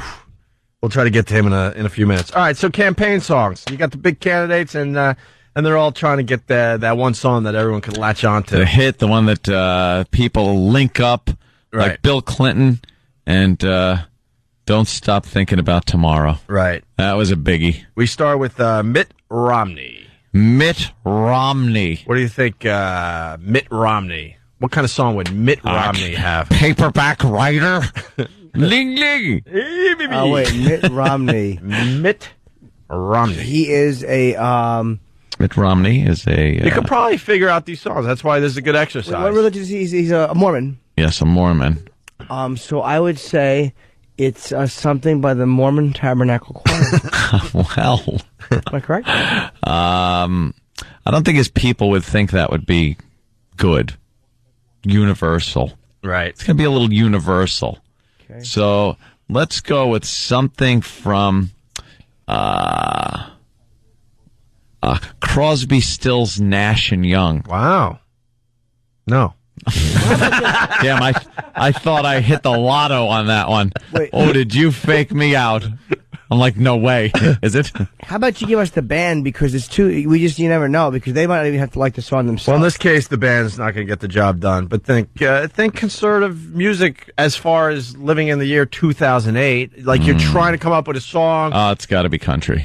You're trying to come up with a song that you feel is hip, but it's, you know what I mean? But it's conservative right now. The house next door to me was... Whoa, hey! How about... very safe. This is a very safe artist in the year 2008. Okay, how about, all right, we'll let them into heaven. He went with this song. It's Elvis. Oh, Elvis. A pop dance remix of Elvis. A little less conversation. So when he like hits the stage, they play this. Yeah. Which is awful. You don't get hyped up. Does he shake his hips when he comes out? This shows a little bit of being out of touch. Very. No one's getting a drug excited. addict that died on the toilet. That's who you want. Yeah, no one's getting excited when that plays and he's making his way to the stage. Not at all. Mitt Romney's a jerk. All right, let's move on to John Edwards. What do you think John Edwards would do? Something dull. Yeah. He's a dullard. Bravo already. Is it? Bravo. James Blunt. You're beautiful to Stonehenge because it's the only thing larger than his skull. No. Long way. Something dull. A band or solo artist? Solo. Used to be in a band. Solo artist. Used to be in a band. Solo artist with the same name that his band was. Oh, okay. Rob Zombie? No. Had many versions. Living Dead Girl. Many versions of his name over the years. Oh, John Cougar Melonhead. Wow, very good. Yeah, different versions of his name. That's what got me. Ain't That America? No. A new song. Ew. One of his new songs? A song called My Country. Oh, this is... Oh, it's... Our Country. Oh, he corrected you. It was typed, my friend. My Country. Is this car commercial stuff, right? Yeah. Oh, he's using it for his campaign. This song.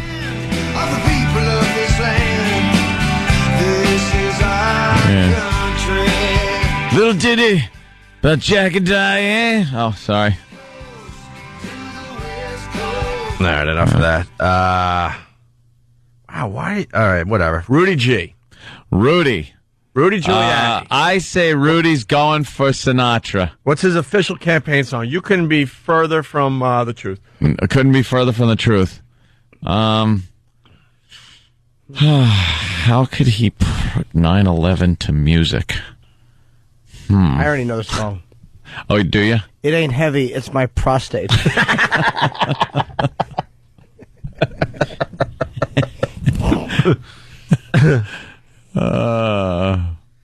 Well, it's a remake. A remake? Yeah, who did this originally? Tom Cochran, right? Life is a Highway? Yeah. Done by Rascal Flatts. Jimmy's disgusted. They put that Cher pitch thing in there. The original's way better. Mike in Boston. Stupid. Actually, it's Boston Tom. Okay, Romney is a Mormon, so it should be Two Girls for Every Boy by the Beach Boys. Should be his campaign. Oh. Little joke there. All right. Mike Huckabee. Oh, I thought you were going to say Michael Hunt. No, Mike. All right, Mike Huckabee. It's got to be something country. All right, I'm thinking. Artist leans country, sure. Yeah, a lot of country fans, a lot of Southern fans. Yeah, there's a big clue right there. All right, a lot of Southern fans. So far, the candidate songs are atrocious. They're out of touch. They're cornballs. Right. No one cares. I could never guess this. Don't try to be hip and relevant. Lean country, huge Southern following. Garth Brooks may have had a plane crash. Oh, oops, Leonard Skinner. Oh, he went with Freebird. Mike Huckabee. Free as a bird now. Yeah, he's going to be free to do whatever he wants when someone else is president. Doesn't have to talk as much. No. The song ends and everyone leaves. God, he hit the stage 9 minutes ago. How about the Ballad of Curtis Lowe? Because his chances are as dead as Curtis Lowe is. I don't know. I got that one. I liked it. We go to Ron Paul. Do we have his song? No. I'm Ron Paul R. Nelson. All we got for Ron Paul, it's written this way. Some song one of his creepy supporters wrote for him, but no one has the song. Really? Yeah, it's some just kind of song that someone came up for him. All right, we'll move on to Bill Richardson, who dropped out of the race. Yeah, he was New Mexico's whatever. Let's see. Think Mexico. I will. Think that type of... I'm thinking Freddie Fender. All right, keep thinking. Okay, Mexico. Hey, you, get off of my lawn. The sombrero dance song. Something really just racially insensitive and silly. Los Lobos. Oh, of course. This song. Oh, we don't have. We don't have a Los Lobos song. And we have a master computer that has every song. By the way, that is Spanish for the Lobos. Our computer has more songs. Spanish. Thank you. Our computer has more songs than iTunes, and they don't have the song. They don't have the Los Lobos. A song called "Mess We're In" by Los Lobos. Do they have more songs than iTunes? This thing? Yeah, I think so. Could be. Hillary Clinton. I'd love to have an hour and 15 minutes from now start talking about what her song is. Hillary Clinton. Someone's suggesting Spinal Tap's Big Bottom. No? No. She blinded me with cankles. That can't be. It's Steve from Bayshore. With cankles. Oh, God. Hillary. What song would Hillary have? It's not Fat Bottom Girl. No? No. Let's see. Hillary. I don't know. A remake, by the way, of an amazing song. Really? And another one of those lean country, huge Southern followings bands. Oh, God. They might have had a motorcycle accident back in the day. Allman Brothers. Keep with that theme. But she doesn't go with the original. She goes with the Big Head Todd and the Monsters version. Ew. What's that? Exactly. Listen. Yes, you can change the world. True love discovers and she stands. What the hell is this? Wow, this isn't a remake of Blue Sky. No. It's a song called Blue Sky, so I was assuming it was Blue Sky. Oh. But it's an unrecognizable song. Good job, Hillary. Good job. Yeah. Good job. This is just like your hubby did. Way to bring in the young voters. Good job. Good job. Awful. Ugh. Big Head Todd and the Monsters, Blue Sky. And then I got to give it to Barack. I'm sorry. He's got a great song. Barack's got the song? Yeah, the song. What is it? Used to give me chills when I would hear it. It's one of those songs. Go to the club. No, it's My you bub. too. The City of Blinding Lights.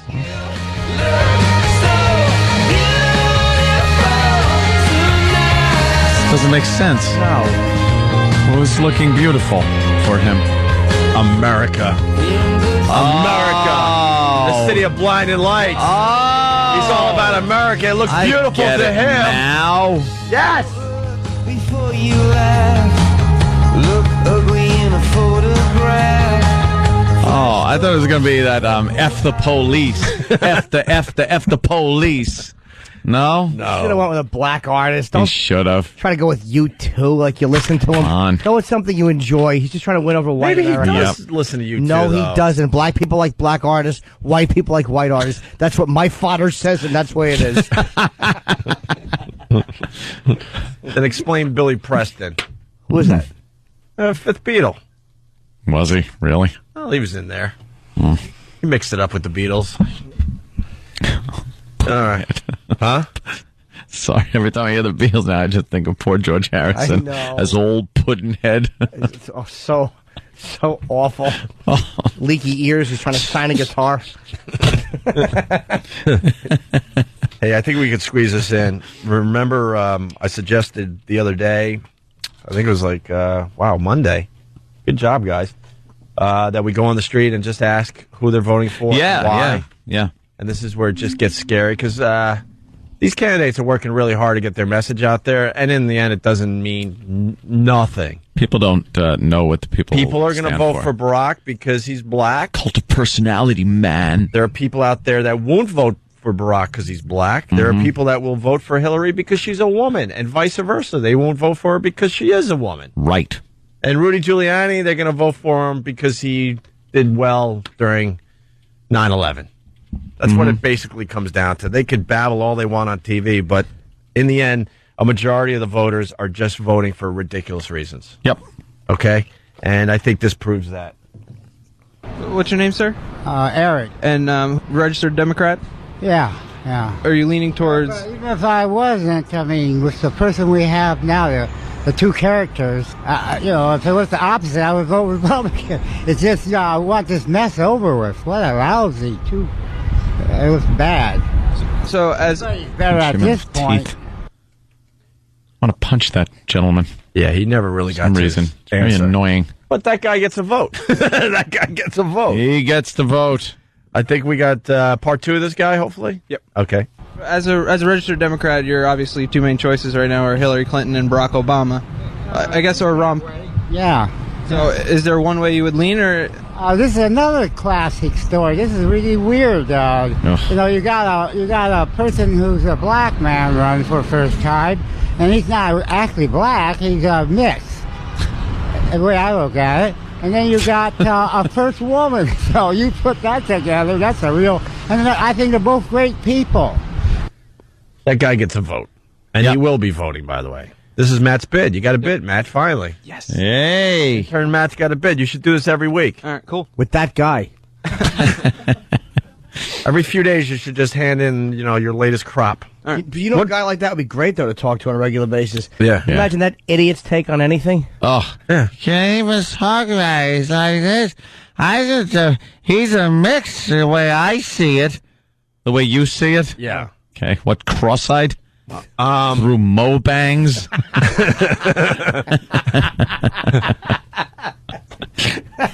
Did he ever give an answer? No. He just kept on rambling. All right, he just kept rambling. We had to move on.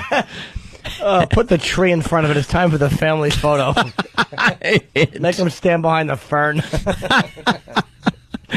All right. The next one is an uppity white woman who's startled by the microphone. Yeah, I put out the mic so she can talk into it, and she was completely confused.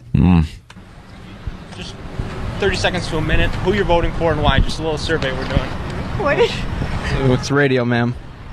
I like Obama. Any particular reason? Yeah, I think he's intelligent. He has as much experience as anyone else in terms of policy making. He's been in Congress. What policies of his are you a fan of?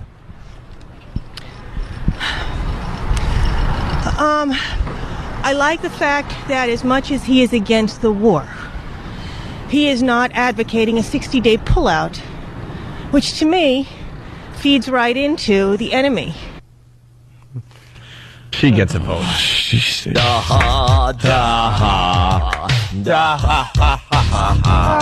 Follow me to the voting booth. Come on, everybody, let's go vote. This is the reality, though. I mean, this is what it comes down to. She was speaking in these twisted versions of news sound bites. Yeah. That's like where she got her information and just... That's where we all get our information. You read one political book and you think you're a genius. And you're ready for, Fox. Yeah, well, you are. Pretty much, right? Well, awful. Matt ran into Stalker Patty. Mm-hmm. Oy. To go to work. All right, so who are you voting for in the upcoming election? I like James Kerry the best. James Kerry? Yeah, John Kerry, excuse me. I don't think he's running, Patty. Maybe not, but he would have been the best choice. Maybe not. No, not maybe not. He's not running. He's actually supporting Obama, I believe, right? She is adult. Just adult. I don't know. I like that JFK kid. And finally, the last one for today, Matt, but you'll get more soon, right? Yep. All right, maybe by Friday. This is a good bit. All right. The last guy's a black guy? Oh, yeah. You ran into? Oh, yes. And what's your name, sir? Derek. And who you voting for? Obama. Obama, why? Why? Because he's black. Okay. Why not? At least he's honest. Why not? That's what we're dealing with. Of course. It's just because he's black. Of course. This is what it comes down to. One of Obama's policies could be to bring back slavery. And black people will still vote for him because he's black. It's beyond me. I don't know. But you're not voting for him because he's black. No, it's not the truth. I would have seriously given Colin Powell consideration before he pulled that debacle at the UN when he was on puppet strings talking about weapons that weren't over there. But I seriously would have given him consideration. I'm looking at the color of his skin. But Obama, on the other hand, I just don't like his name. That's why I wouldn't vote for him. Let's get back to the black guy. He doesn't have enough experience. So we got to take a break because we got Ben calling in to talk about Blackjack and your theory. And I don't like his wife. Just got to move on. Seems bossy. Right here. Here's the rest of the black guy. And who you voting for? Obama. Obama, why? Why? Because he's black. Okay. We need change. And I think he'll make a good candidate. If not Obama, Hillary. Why? Because it's the first time for everything. She'll make a great president. I'm a Democrat anyway. Fair enough. Excuse me, I have to run. The police are coming. Oh, you beat me to it. I was gonna go, Matt, why didn't you tell the police he's right here? You got me, man. I gotta leave this interview. Right. As you can see, there's a situation at hand that I gotta flee. Matt, good job. That's the start of it. We'll get more reaction from the street as far as who are people voting for and why. Yeah. And when you ask the why question, you got to make sure the why, because it's just fascinating. Yeah. Why people vote for somebody. Question. Yeah. The policy question was a good one because nobody wants to be stupid enough to go, I don't know any of their policies, so they're going to come up with something. Right. Yeah. So the best thing, instead of just why you're voting for him, although use that too, because the guy just saying because he's black is really good.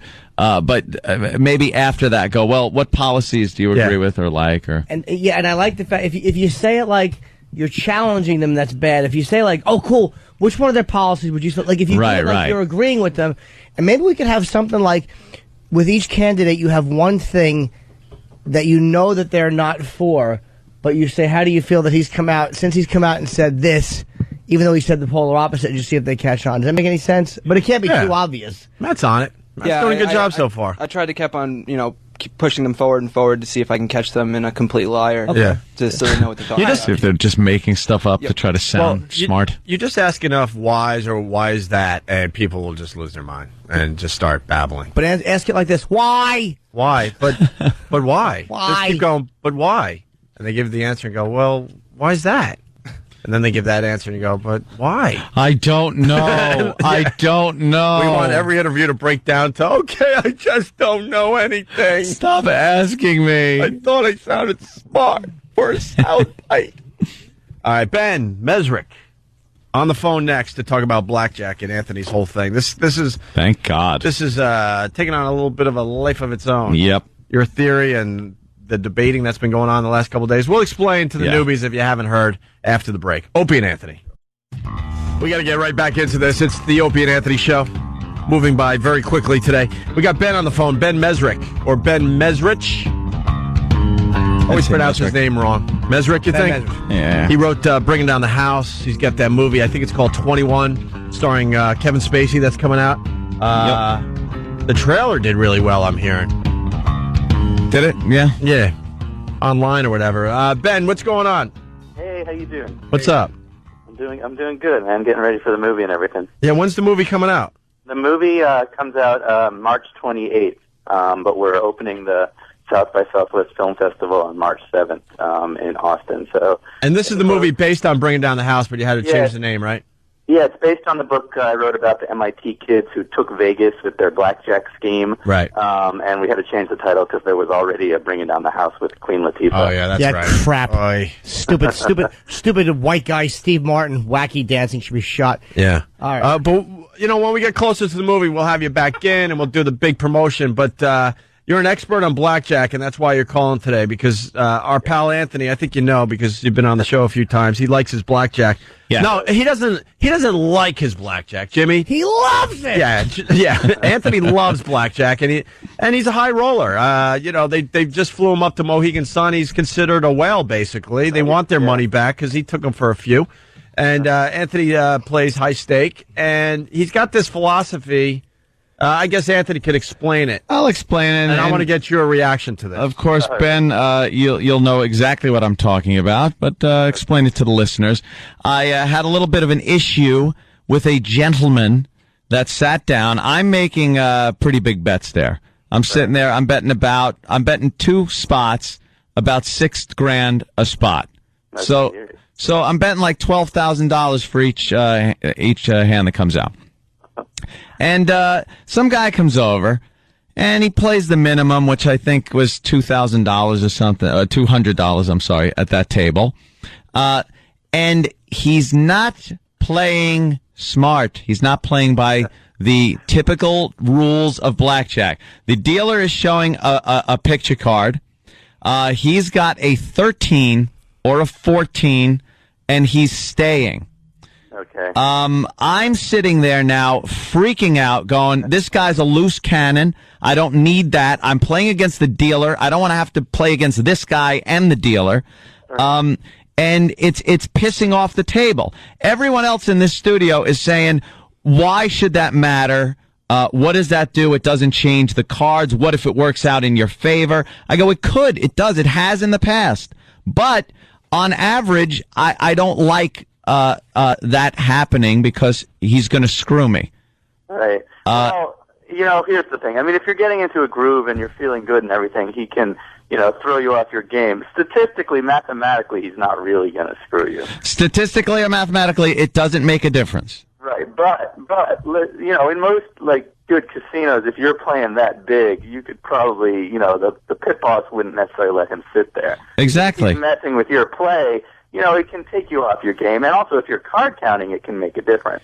Ben, right. Oh, that's what the guy said yesterday. So, if you're counting cards and he's not making the plays that would be expected of someone who's playing by the rules, it matters. But if he's not counting cards, does it matter? It won't do anything to your game other than annoy you? If you're not counting cards at all, if you're not keeping track of the face cards at all, if you're not keeping track of the aces, if you're not keeping track of the small cards, if you're not doing any of that and you're just playing, you know, by luck, then it really shouldn't matter mathematically. But I do understand that it's annoying. Well, I do look at the number of low cards that come out.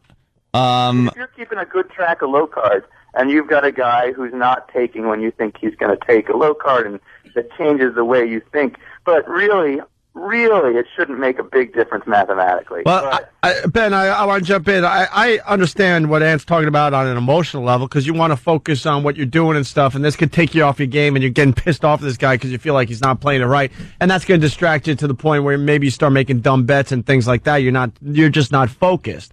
But I don't really understand the logic that a lot of these guys have, like Anthony, and I don't play cards, so I'm not trying to say I'm an expert here. That it actually mathematically affects you. It doesn't mathematically affect you. But, I mean, like you said, I mean, it could help you as much as it could hurt you, and the numbers don't really change, you know, against you because some guy's making dumb moves next to you. I do get up and leave. Yeah. If you were keeping up with it, you know, keeping track of all the cards and a guy was doing strange things next to you, it would change the way you'd have to play because you'd have to take that into account. Right. But if you're not keeping track of the cards, but, you know, if you are keeping track of the low cards, that might also change the way you're going to play, too, because maybe you're expecting, you know, there's a certain number of low cards left. You have one of them aimed at the dealer, and suddenly this guy next to you is, you know, changing the way he's going to take low cards. That could affect you. Yeah, if well, you're just playing by luck, no. I do keep track of the cards coming out of the shoe. If there are a lot of low cards coming out, then I know at the back end of the shoe we might have a lot of high cards coming out of there. And sometimes this guy either hitting when he's not supposed to or not hitting kind of throws me. And it does throw me off my game because I don't like that loose cannon there. I feel like I'm playing against the dealer. It's me and the dealer. And if I start... That's legitimate. If you saw a whole bunch of low cards come out, and so you assume there's lots of 10s, jack, kings, and queens waiting in there, and then you got some guy sitting next to you hitting on a 17 or an 18, well, he's going to take one of those 10 king things that you have aimed at the dealer. So, yeah, that would make a difference. Or if he's hitting on his 14 when the dealer's showing a 6, that annoys me. Right. That annoys me. And you should be annoyed. I'm not trying to say you shouldn't be annoyed. If you're keeping track of the cards, then you have every right to get him kicked out of it. It says, note, Ant changing his story. I'm not changing my story.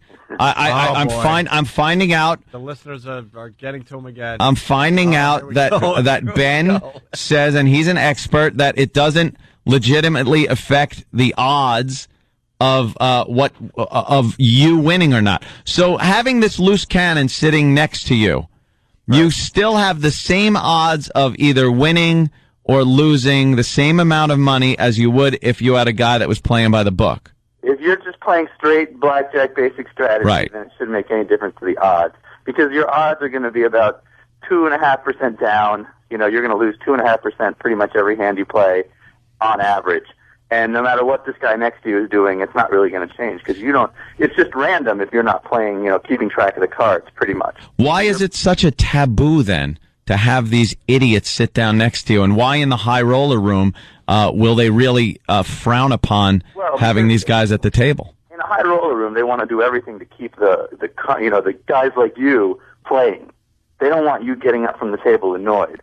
So if they've got someone who annoys you and takes you off your game, that if you leave with your $6,000 bets, that's a big blow to them. If this guy leaves with his $200 bets, they don't care. So they'd much rather kick him out and keep you happy, because you're going to be losing 2.5% of every $6,000 bet. Mm-hmm. Well, he's just losing 2.5% of. Well, he's probably losing. He's hurting himself more, making these dumb mistakes. Right. He's probably losing 10% a hand. See, I think what Ben and I were saying was that it is if you're counting the cards, it makes a difference. If you're not, thank you, Ben. I'm glad you agree with me, because Ben and I saw that kind of the same way. You're an ass. All right, hey Ben, we're real busy today, but we just want to get you on to talk about that a little bit. Anything else you want to add to it, or? Yeah, that's keep on playing those big. But next time, just ask the guy to tell that guy to leave. Yeah, well, I did. I left the table and sat down at another table. And the second they were starting to deal, that idiot sat down next to me again, and I grabbed my chips. I looked at the dealer. I go, I can't play at this table. And he goes, why? And I just looked over at the guy and goes, I said, look, I just can't play here. And he understood exactly what I meant. Sure. Which, they all know that you don't want to sit next to an idiot like that that's going to just make the table angry. I can see where it will distract you, throw off your game. Psychologically, it definitely has an effect on your play. I thought there was a numerical disadvantage to having somebody sitting there. I will admit, I was wrong. Whoa, what? I will admit I was wrong that I thought there was a numerical disadvantage, but I will not back off on the fact that I cannot play at a table when someone's doing that, because it affects the way I bet. It affects the way I double down. I don't want to do things that are now depending on this guy not doing something stupid and screwing me up. I feel like I feel like I have two adversaries at the table now, not just the dealer, but this idiot sitting next to me. All right, well. Maybe you're a natural card counter and you're card counting without even realizing it. Yeah. Maybe. This just in, hell is reporting 32 degrees today. Oh! Well, yeah. No? Whoa, hey. Pre-sip? Hey, Ben, the big plug, because we really got to move on, because we got some Tom Cruise audio we must play. Yeah, my book, Rigged, is on the stands right now still, which is the oil book. Yep. The true story of an Ivy League kid who changed the world of oil from Wall Street to Dubai. Yeah, and it's out there, and it's a sort of a cool, fun thing. We just sold the movie rights on it, so oh my God, it's going to be a movie as well. Yeah, so keep on coming. So we'll definitely see you soon, man. You're a great writer. Yeah, I'll come in soon. Thanks so much. And if you got any more questions or anything, I'm here for you. Thanks a lot, man. Continued success with the great books. Here's another guy that's going to forget about us within the next year. Never. He's just blown up in front of our faces. Thank you, Ben. Thanks, guys. All right. And it's benmezrich.com if you want to go check out Ben's stuff. He's got some really great books. All right. We had to keep that short because we got Tom Cruise babbling about Scientology. The audio is just terrific. It really is. As we go to break, we're going to check out the FU line and see what you guys are bitching about today. Thanks for calling the Opie and Anthony FU line. Here's the latest batch of FUs. You have 7 new voice messages. First voice message. I'd like to give a big FU to Diana. FU, Diana. Whore. Next message. Yeah, I want to send a big you to this jackass driving because I'm laughing at the Opie and Anthony show. In front of you. Get a line. You. Next message. Yeah, I want to say a big FU to my ex-girlfriend, Patty. We made a plan to take off the fall semester from college to travel in Europe. At the last minute, you go, oh, I can't go back to school. My daddy won't help me pay for college if I do. So I went away, and you went back to school, and you start my best friend, Tom. F-U, F-Tom. Next message. Hey, this is James in New Hampshire. I want to send a big F-U to my piece of boss, who while he was busy taking at least 8 vacations this year, I was running his company for him. He had the most profitable year and did more work than history, but I made less money with less health benefits and less bonuses, you face. Next message. Yeah, I'd like to leave a big you to my general manager. Hope you choke on a bowl full of soup. Next message. I'd like to give a real special you to my boss who insists on only taking care of himself. You. Next message. I would like to leave a big FU to the hole that almost tried to kill me in Patterson, New York. FU. End of new messages. Call the Opie and Anthony FU line. 866-FU line 1. That's 866-FU line 1. Thank you and goodbye. Hey guys, Opie and Anthony. Getting ready to finish up for today. We might try to squeeze in what did we learn on the Opie and Anthony show. If you got one, give us a call. 877-212-0-A. Tom Cruise. Now we got Andrew Morton coming in tomorrow, finally. I think we're the last interview he's doing. I thought we had some big coup, a big exclusive, but every time I turn around, I'm watching another interview. He wrote a book on Tom Cruise, and hopefully he'll answer some of our questions tomorrow. But a tape has surfaced of Tom Cruise babbling about Scientology. Really? And doesn't make him look good. Anytime anyone's babbling about that religion, they never sound rational. Yeah. It's kind of an odd thing. No matter how they talk about it, it just sounds like a bad science fiction movie. That's all it sounds like. Like Battlefield Earth. I'm going to get a yogi. What? Yeah. You're going to get your personal yogi? Yeah. A yogi. Hey there, boo. No. A yogi. Oh, not a bear that talks and steals picnic baskets? I'm going to do some of that different. Intense yogurt. Yeah. And I'm getting a personal yogi. A personal yogi. That will be like a therapist / personal trainer / spiritual advisor. That's what I do now. Oh, no. I'm shaving my head within weeks. No, you're not. To start the process. To cleanse? To cleanse the soul. I don't think that works. What? No. What, a yogi? Cutting your hair. I cut my hair very short, and it did nothing. No, but it just made my head more obvious when I was driving by prostitutes. Like, I recognize that guy. Shaved head. Shaved head guy. Tom Cruise, here we go. What a Scientologist can do. And he's going to mention KSW in this clip. That stands for Keep Scientology Working. I think it's a privilege to call yourself a Scientologist, and it's something that you have to earn. And because a Scientologist does, he or she has the ability to create new and better realities and improve conditions. Being Scientologist, you look at someone and you know absolutely that you can help them. So for me, it really is KSW, and it's just like, it's something that I don't mince words with that, with anything that LRH does. But that policy to me has really gone, boy. And there's a time I went through and I said, you know what? when I read it, I just went, this is it. This is exactly it. He said absolutely nothing there. That was a babbling mess of nothing. He doesn't seem like a very bright guy to me. No. Oh, my God. What'd you eat last night? Wow, that one took me out. Oh, sorry. Just Metamucil. Wow. Wow, did that just Ate Metamucil last night. Wow, Jimmy. Jesus, Jimmy. Oh, I'm sorry. Usually I'm all right. That one is... I've been dropping them all morning. I can't help it. My Wow. God. Oh, my God. My eyes are tearing.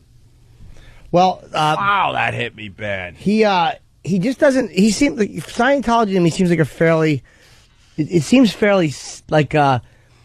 almost like somebody saying you got to believe in yourself, and it just seems like a fairly simple philosophy. And if they disagree with that, well, then how about you let us in on it? Stop keeping it such a secret. Yeah. Like, you want to be a real religion, or you want to be seen as a religion and taken seriously. How about you don't hide everything? Yeah, it's all very secretive. Yeah, why would it be secretive if you want to try to help everybody? Well, because it sounds wacky to the layman. They would sit there and just go, all right, this is some kind of wacky thing that the... help us understand. No, there's no understanding. Here's the next clip. Scientology is the authority on everything. They can also cure criminals. We are the authorities on getting people off drugs. We are the authorities on the mind. We are the authorities on improving conditions. Criminon, we can rehabilitate criminals. Way to happiness, we can bring peace and unite cultures. That once you know these tools and you know that they work, it's not good enough that I'm just doing okay. Traveling the world and meeting the people that I've met, talking with these leaders in various fields.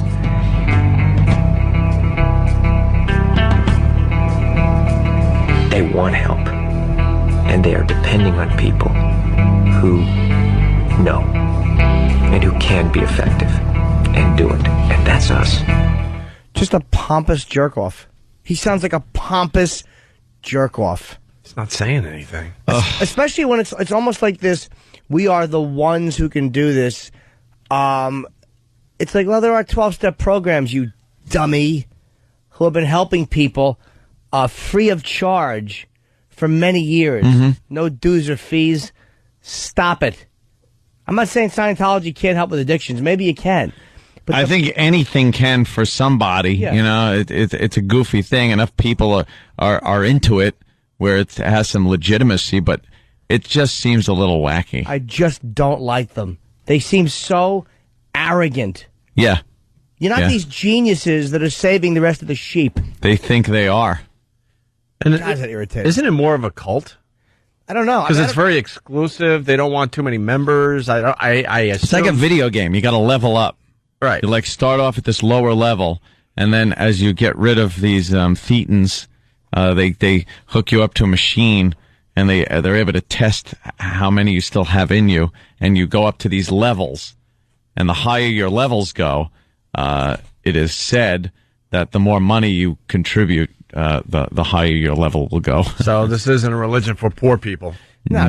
Suing everybody. That's good. Lovely group. Say something they don't like, they drag in a court. Yeah. That's good. It's their whole power base is that they can't be a joke.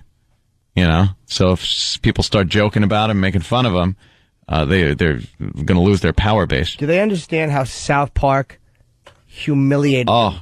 One of the best episodes ever. Brilliantly smashed their faces. And everybody knew it was being said, and everybody laughed at them that heard it. Are we mocked you. Are we allowed to say Scientology, or should we just call it the big religion? The big religion? The pompous religion? Tom talks about having to do it. Do it in quotes here. Do it. Whatever it is. And then it's written here, I have no idea what he's talking about. Look, I wish the world was a different place. I'd like to go on vacation and go and romp and play and just do that. You know what I mean? I mean, that's what I want it to be, okay? That's how I would, there's times I'd like to do that, but I can't, because I know. So, I have to do something about it. It's not, you can sit here and wish it was different, and then you look at it and you go, okay, this is it. All right, okay. And there's that moment where you go, I have to do something, don't I? Yeah, I really have to do it because I can't live with myself if I don't. And that really is it. I don't care if someone thinks it's hard or easy. You're either helping and contributing everything you can, or you're not.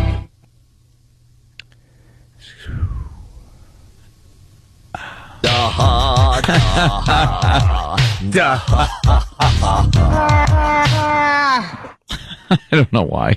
That's got, you know what? It's like the Bob Kelly in there. The man's work is never done. It's got to be hard to carry such a burden. I mean, he wants to go on vacation.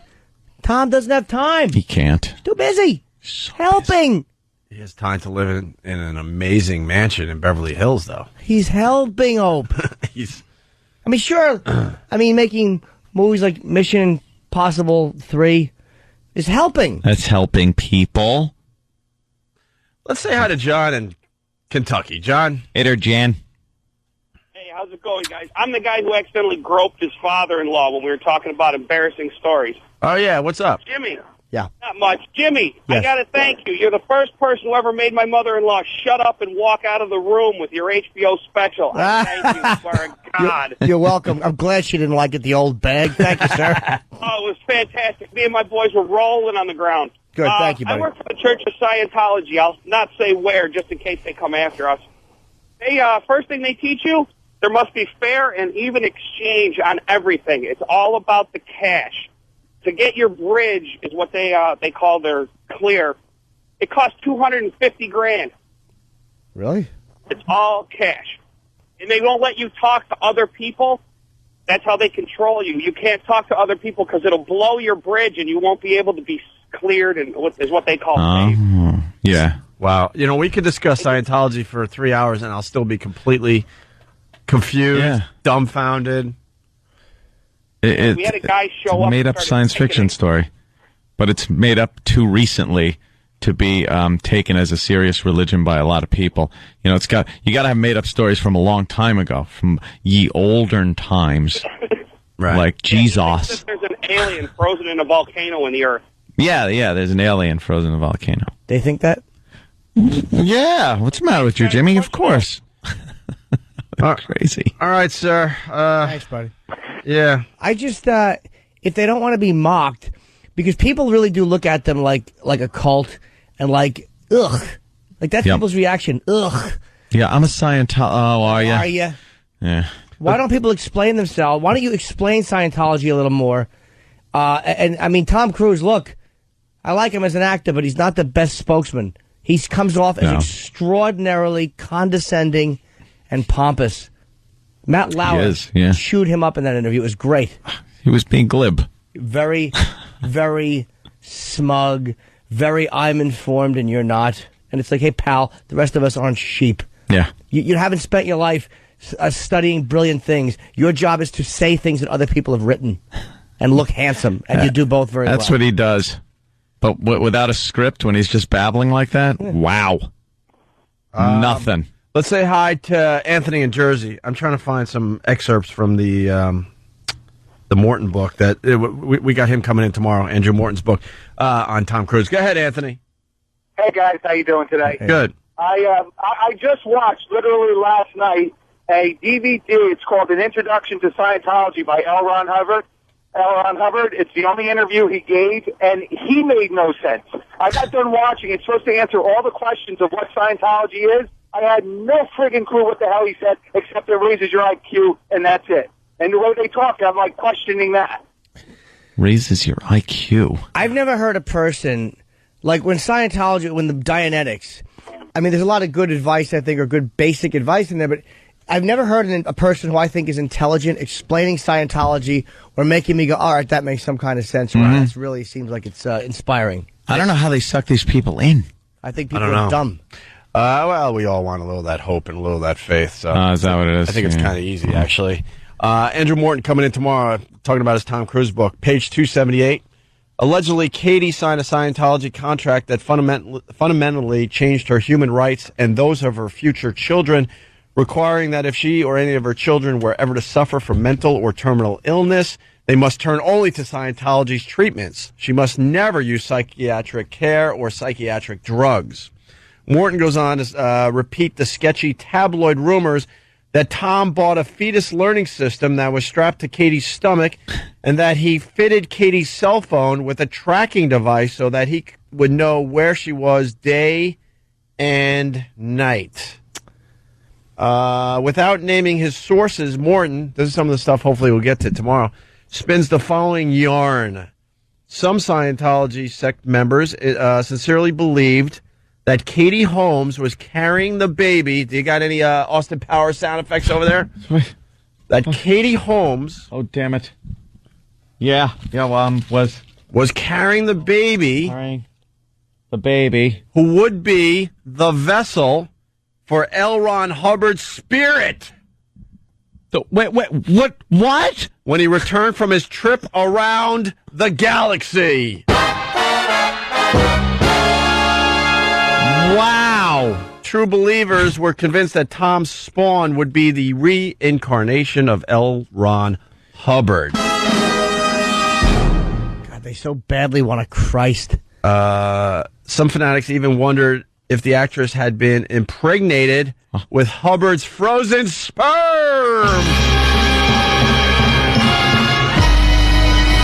Jesus Christ. And Diane Sawyer, fraudulent journalist that she is. No one brought this crap up. And I guess she had to sign something saying if you interview her. But not one real question. We just want to hear about her dumb movie? Yeah. Are you out of your mind? Few to TMZ. They did a whole thing on what Jimmy's explaining. TMZ did a montage of Katie Holmes' interviews over the few days, including Letterman, Diane Sawyer, and a few other places. And they mocked the fact that none of these people were brave enough to ask one Scientology question. Like, I like Letterman, but he went after Paris Hilton for going to jail, and it was funny. It really it's like, was. why wouldn't you at least address this? You don't have to attack her for her religion, but at least address what is in the news. It's all over the place. They probably had to sign something. She's not coming on your show if you will agree to not. If you agree to not, mention Scientology. Why don't people they're starting to write these contracts for these interviews. Why do people want them? None of them are interesting. Right. Okay. Hubbard's frozen sperm. How'd Katie feel about all this? Morton puts his intuitive powers to the test to produce this gem. Katie might have felt as if she were in the middle of a real-life version of the horror movie Rosemary's Baby. What are you doing? Game. This was the one under. Good thing it wasn't this one. In which we know what Rosemary Berry, right? Of course. Which an unsuspecting young woman is impregnated with the devil's child. You want to learn about thetans? Yeah, what are the thetans?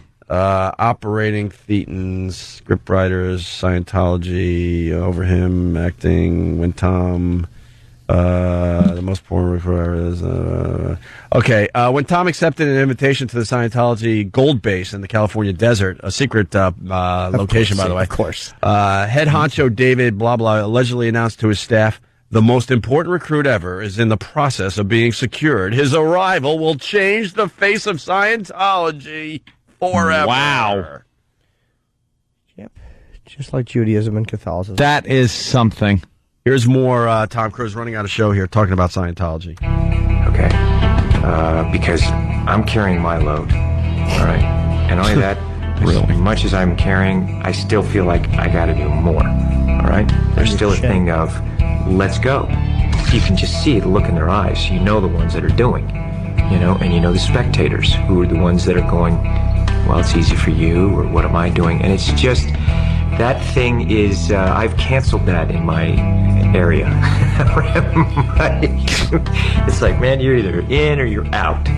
That's spectatorism, and it's something that is, we have no time for it now. Spectatorism. So it's our responsibility to educate, create the new reality, we have that responsibility to say, hey, this is the way it should be done, because we do it this way and people are actually getting better, and let's get it done. Let's really get it done and have enough love, compassion, and toughness that you're going to do it. Do it right. He's so important to the world. Revolting. Thank God for Tom Cruise. Just sounds like, you know what he reminds me of? He sounds to me like a dumb jock trying to sound smart and gentle. Dude, you just got to go out there and help. Shut your mouth. Yeah. You're not this bastion of beauty in an ugly place. Two more excerpts Hope that was the right word. Two more excerpts from close enough. Yeah, Andrew Morton's book. The Cliff Notes, by the way. Roland sent this to me, and I greatly appreciate it. And we're going to have him on tomorrow, Andrew Morton. Who, Roland? Hey, just got to go. Hey. Morton says Tom progressed to what Scientologists call the Wall of Fire, or operating Thetan Level 3. Level 3? He leveled up, where the secrets of the universe, according to Hubbard, are revealed. Oh. Allegedly, Tom found the knowledge he had just received disturbing and alarming as he struggled to reconcile the creationist myth with the more practical teachings contained in the lower levels of Scientology. The lower levels? You got to get to the top. Top of the pyramid. There's no passing in Scientology either. Got to answer everything right.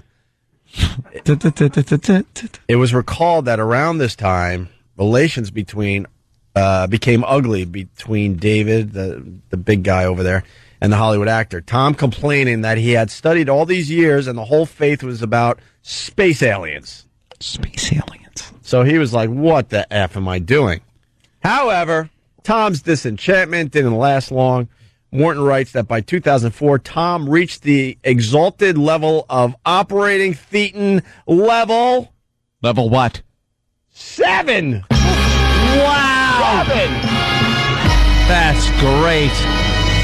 How do you do that? That's a tough one. Expansion pack. I think you'll never get to 6.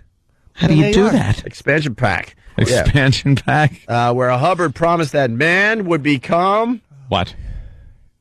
What? If this says immortal, I'm smashing my own teeth. His own God! Start smashing, Jimmy Norton. His own God? Hate that stupid yodeling thing.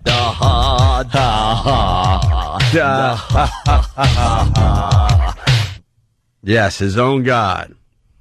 What's level... I know we got to wrap up. What is it? We'll finish when we're ready. Yeah, you tell him, Ope. What's level 7 like? According to former Scientologist Peter Alexander, you believe that all your problems are due to these Thetans. Thetans.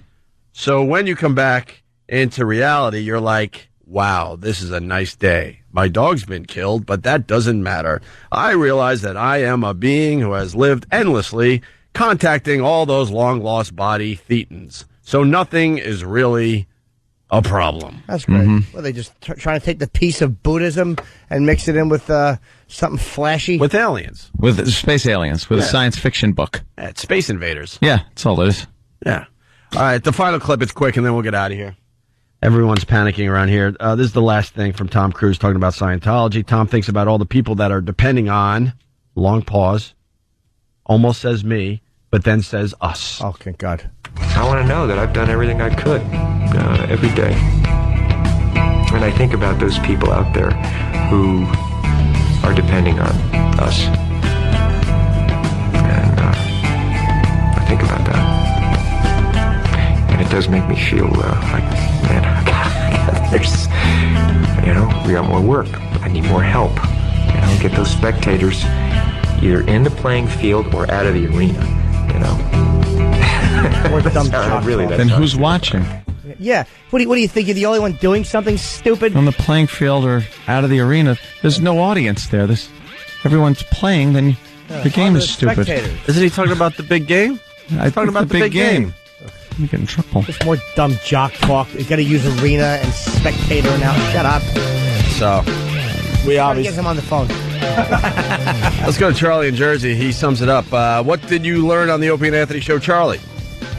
I learned absolutely nothing about Scientology. That's all I need from you, Charlie. Thank you. We're out of here.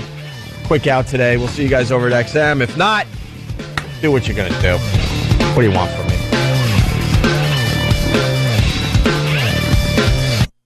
Wow. Oh, my God! Are they nice and firm? Out Wednesday. Opie and Anthony. The Opie and Anthony virus. Get infected.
can't hear through my woolly. Hello, hello. Yo. Hello, hello. Hello. I think fans helping you out there. Fans are queer. I don't think so. Yeah, that's good. He's part of the gay clan. Just got to make my headphones louder so I can hear through my winter hat. I'm going to shave my sick beard, I think. You're shaving your sick beard? You grew it during your illness? Yeah, for 2 weeks. Starting to pull at it. Yeah. I wanted to go really long. Is it itching? I wanted to look like a real creep, I decided. you implying look like a creep. Are you implying that people that grow long beards look like creeps? Yeah. No, it gets to a point where people start looking at you like, when are you going to trim that thing? There's a reason he's doing that. He's giving up. Yeah, what's up? He's giving up. I'll ask my yogi and see what she suggests. You're getting a female yogi? Gonna get a female yogi. Getting a yogi. A spiritual leader / therapist / personal trainer. And I'm gonna sip yogi tea. What is that? What? Just throwing that out there because You people think I'm there's goofing. yogi tea? I'm already researching the yogi thing. Why the do yogi you have phenomenon. to go so out there? Why can't you just get a therapist? We'll pay for it. Because sometimes you got to travel long distances to realize the problem is right in front of you. That's like... Thank you. Dorothy. Name the book, I'll give you a prize. The Wizard of Oz. What? I don't know. Sometimes she said sometimes you know, you don't have to leave your own backyard or something. Sometimes you got to travel long distances to know the problem is right in front of you. Or not? Maybe not the problem. Maybe I kind of adjusted that a little bit. Like it's like the old. The answer is right in front of you. How about that? But what's a yogi gonna do? What does a yogi do? I don't want to tell you that stuff. You can't tell me what what is it? Scientology? I'll tell you what a yogi does. I don't want other people to know like the secrets of the yogi. They lay you on your stomach, nude. And they grab your ball bag and they pull it back between your legs, and they pull it up to your shoulders, and they say, "Look at your cape," and you have to reach up and hold it and make flying sounds. Ow! Then I'm going to be reading special publications. Yeah. Yeah. What kind of publication? It's top secret. I don't think yogis are secretive. The one I'm going to, have is going to be, top secret. Yeah. Yeah. And how is this supposed to help you? In what ways? It's going to be therapy. It's going to be a workout. And it's going to be some spirituality. Okay. As I drink my yogi tea. Yogi tea. And shave my head. To Shave your commit. head. That's all I'm saying right now. All right. We'll look forward to that. Jesus. Lost his mind. Oh, yeah. A little bit every day. Little bit. So Diane Keaton cursed on GMA, and you're thinking, deja vu. No. This is XM. So we can play it unencumbered by regulation. That's right. All right, I have to ask you about something. Lips. I mean, I love them. I'd like to have lips like that. Don't mind me.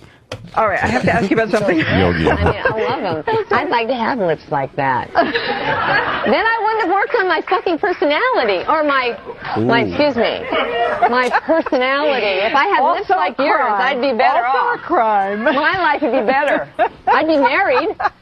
Now with these thin little skinny lips, what am I going to do? My mother's going to work on your personality with soap in your mouth is what she's going to do. Soap in her mouth. I know, excuse me. How about the FCC working on a personality with a $340,000 fine? You're right. Right. Jesus. You know what, though? The headline here is very simple. Let's take the power away from fuck and fucking. Yeah. Everyone says it. Just allow it on TV. I don't think there's a person alive that doesn't hear that fucking word once a day. What of the children? What about them? It's always about the children. They bring up the children and What's say the gonna children happen? can't hear it. What's going to happen if they hear fuck? Then they'll start using it. You throw fuck all over TV, the power goes away. Yeah. That's the problem with the N-word thing, that word has unbelievable power now. Yeah. If you just ignore it, it doesn't have power. Then again, when it was That's really, what my yogi taught me. When it was really, if you don't acknowledge it, it will just go away. Thank you. It's my yogi lesson for today.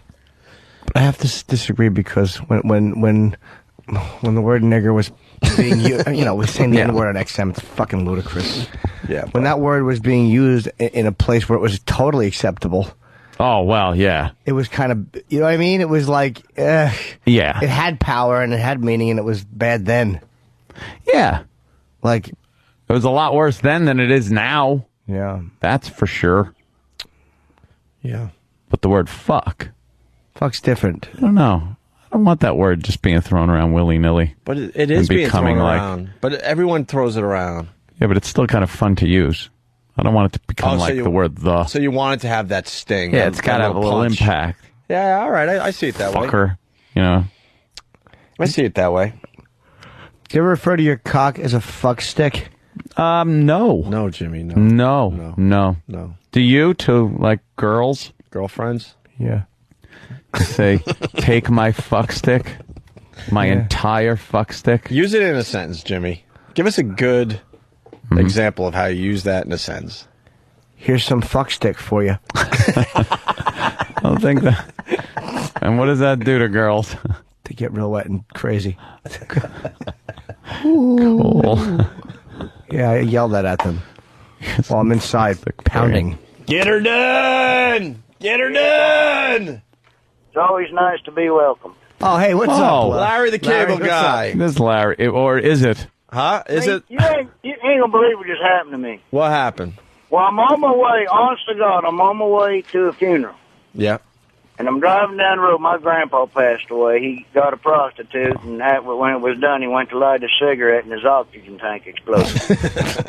So I'm on the way down to his house for the funeral. But I'm driving down the road about 80. I get backsided by some dude in a damn Mustang. And believe it or not, I mean, he hammered me in my car. I'm like, oh, shit. I pull off to the side, and some old man comes up. Listen, I ain't got no phones. I ain't got nothing. We got no fault insurance. And it doesn't look like you got a lot of damage. And believe it or not, all I got is a couple of little rubs on the back of my car. And he slammed into me. I don't get it. But that just happened just now. I'm pulled off on the side of the road here on the interstate. Oh, it really happened. Oh, I thought you were setting up a bit. Jesus. I'm sitting there going, are you okay, Larry? I'm sitting there going, all right, and the punchline is? No, that just now happened. It's unbelievable. So you got rear-ended, did you? I got rear-ended, my friends. Wow. So what, you got to wait? Since you're speaking of rear-ended, let me ask you something. In a gay relationship, who gets the remote? That's a tree in the forest question right there, son. No, I'll tell you who I think I figured that out. Yeah? Whoever's not in the bathroom wiping blood off the back of their legs. Oh, shit. Wow. You know what? That's why I called to Jim Norton has all in. Did y'all have a good Christmas? Yeah, Christmas is all right. Oh, yeah. Yeah, absolutely. It is what it is. You know what? I got so irritated. Everybody would say, "Have a good holiday." You know, it's Christmas. You know, the Christian believers only get 3 holidays a year. You know, we get Christmas, Easter, and the Daytona 500. Right. So it's like, let us have Christmas. But I had a nice time. I took my little boy Christmas shopping, and he was wearing a camouflage onesie, and I lost him in the Christmas tree section for 20 minutes. Oh, my God. It was embarrassing. Me and the manager had to walk around Walmart looking for a 2-foot-tall pine tree that smelled like crap. Now, have you ever seen Miracle on 34th Street? Of course. Of course. It's a classic. Dude, I saw that for the first time. My dad would never let me watch it. He always thought it was about getting a prostitute to take a check. Miracle on 34th Street, yes. Hey, Jimmy. Hey, Jimmy. Yes, sir. These are the Christmas bits. Yeah, apparently. Like they have a holiday theme to them. I only got another week to use them. By God, I'm gonna use them. Now, my brother, I always like buying really good, creative gifts because I get sick and tired of getting those Pepperidge Farm gifts. Oh yeah. What's a Pepperidge Farm gift? I don't want to throw you off your bit, but well, nobody. That's when you really don't know what to get somebody, and just go to the mall and they got, Pepperidge Farms. They got all the meat and the cheeses. Okay, sure. Like, hey, Merry Christmas. We love you. Here's some bologna. It's like, what the hell? But I was real ingenuitive this year. My brother's into rough sex, and he's single. I mean, he's a rough case. I mean, a girl could get pregnant just sitting on his sheets, all right? Nice. But I bought him a blow-up doll with a patch kit. And he already had an accident. He was making love to it, and he got it too close to the handle, and her butthole melted to his eyeglasses. Can you believe that? It's like, you got me so good with the setup on that Mustang thing. I'm such a gullible idiot. I'm like, all right, well, is this real or is this... Yeah. Okay. I'm going to laugh at the wrong thing. Dude, it's been a hell of a trip. I've had a dump truck pull out in front of me at about 85. I had to slam on my brakes. Now I got some jackass in a Mustang freaking whacking me. He's back there right now looking at this tire. I think he screwed his tire up, but it didn't do much to my vehicle. But Are you guys Are you guys now doing something that Anthony hates? Are you guys blocking traffic, or are you off to the side of the road? Oh, I'm off to the side of the road. Yeah. I ain't a traffic blocker. Why are you driving, Larry? You should be on a bus somewhere. Why are you driving to gigs? Well, you know, I live the same. It ain't a gig; it's a funeral. Oh, dude, you just Wait, said so that. the funeral's real too? Yeah, that's real. That's real. Oh, yeah, I'm going to a funeral. You know, the guy that started the Comedy Corner in West Palm Beach, where a lot of comedians got their start, he passed away. Okay. He was 54. I just felt I should go to the funeral, so I'm on my way to the funeral. But I got to tell you, you know, I might turn around and head home. These drivers out here. Did the guy that hit you know who you were? No, he had no clue. I got sunglasses on and I'm wearing sleeves. If I'm wearing sleeves, they got no clue who I am. That's all you got to do. Hey, what the guy die at 54 is kind of young. Yeah, it's brain tumor. Oh, wow, okay. Jeez. So I never heard. I've worked in West Palm, but I've never actually done that gig. Does the gig still exist? No, you know what? It's not there anymore. They got an improv down there now, but it used to be one of the top 5 clubs in the country. I mean, everybody come through there. I mean, I saw, Leno, Seinfeld, they all come through the Comedy Corner at some point. Yeah, I think I'd heard of it. I started, what'd you start, 85? I started like 1990, and I think I'd heard the name before, but I never did the gig. Yeah, it was a real good club, so I'm headed down there to do that if I make it. Good Lord. How far do you have to drive? Oh, I'm about 47 minutes out. You just way to estimate, Larry. That's me. I'm good at the estimation. Accurate estimate. That's very precise. Yeah, a little less than an hour would have done. That's what I used to tour as, Larry the Estimation Guy. But I wasn't getting no footing on that one, so I changed. No footing. Most people would say 45 minutes, but no, exactly. Yeah, 47. I had a hooker one time. This is absolutely true. She was an awful German woman, and she was jerking me off, and she was mad that I kept groping for her nipple and trying to see how big her twat lips were. and she looked at the clock, and she's like, "We have 4 minutes left." I'm like, "Could you have said 5?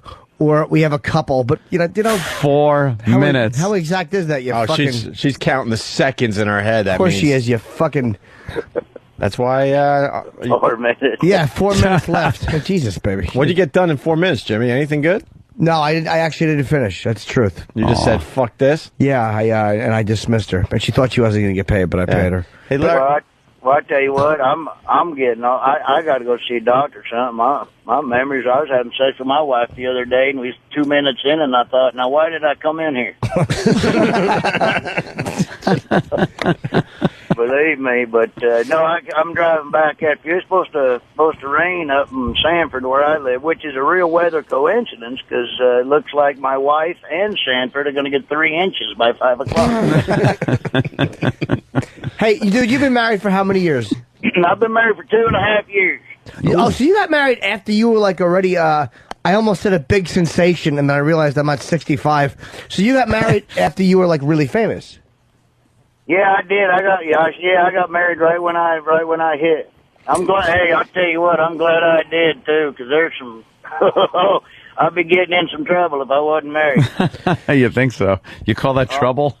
Oh, here comes this jackass up to my window. Oh, please let us hear what he says. Yeah, we got to hear this. Hold on. Yeah, hold on. Listen to this.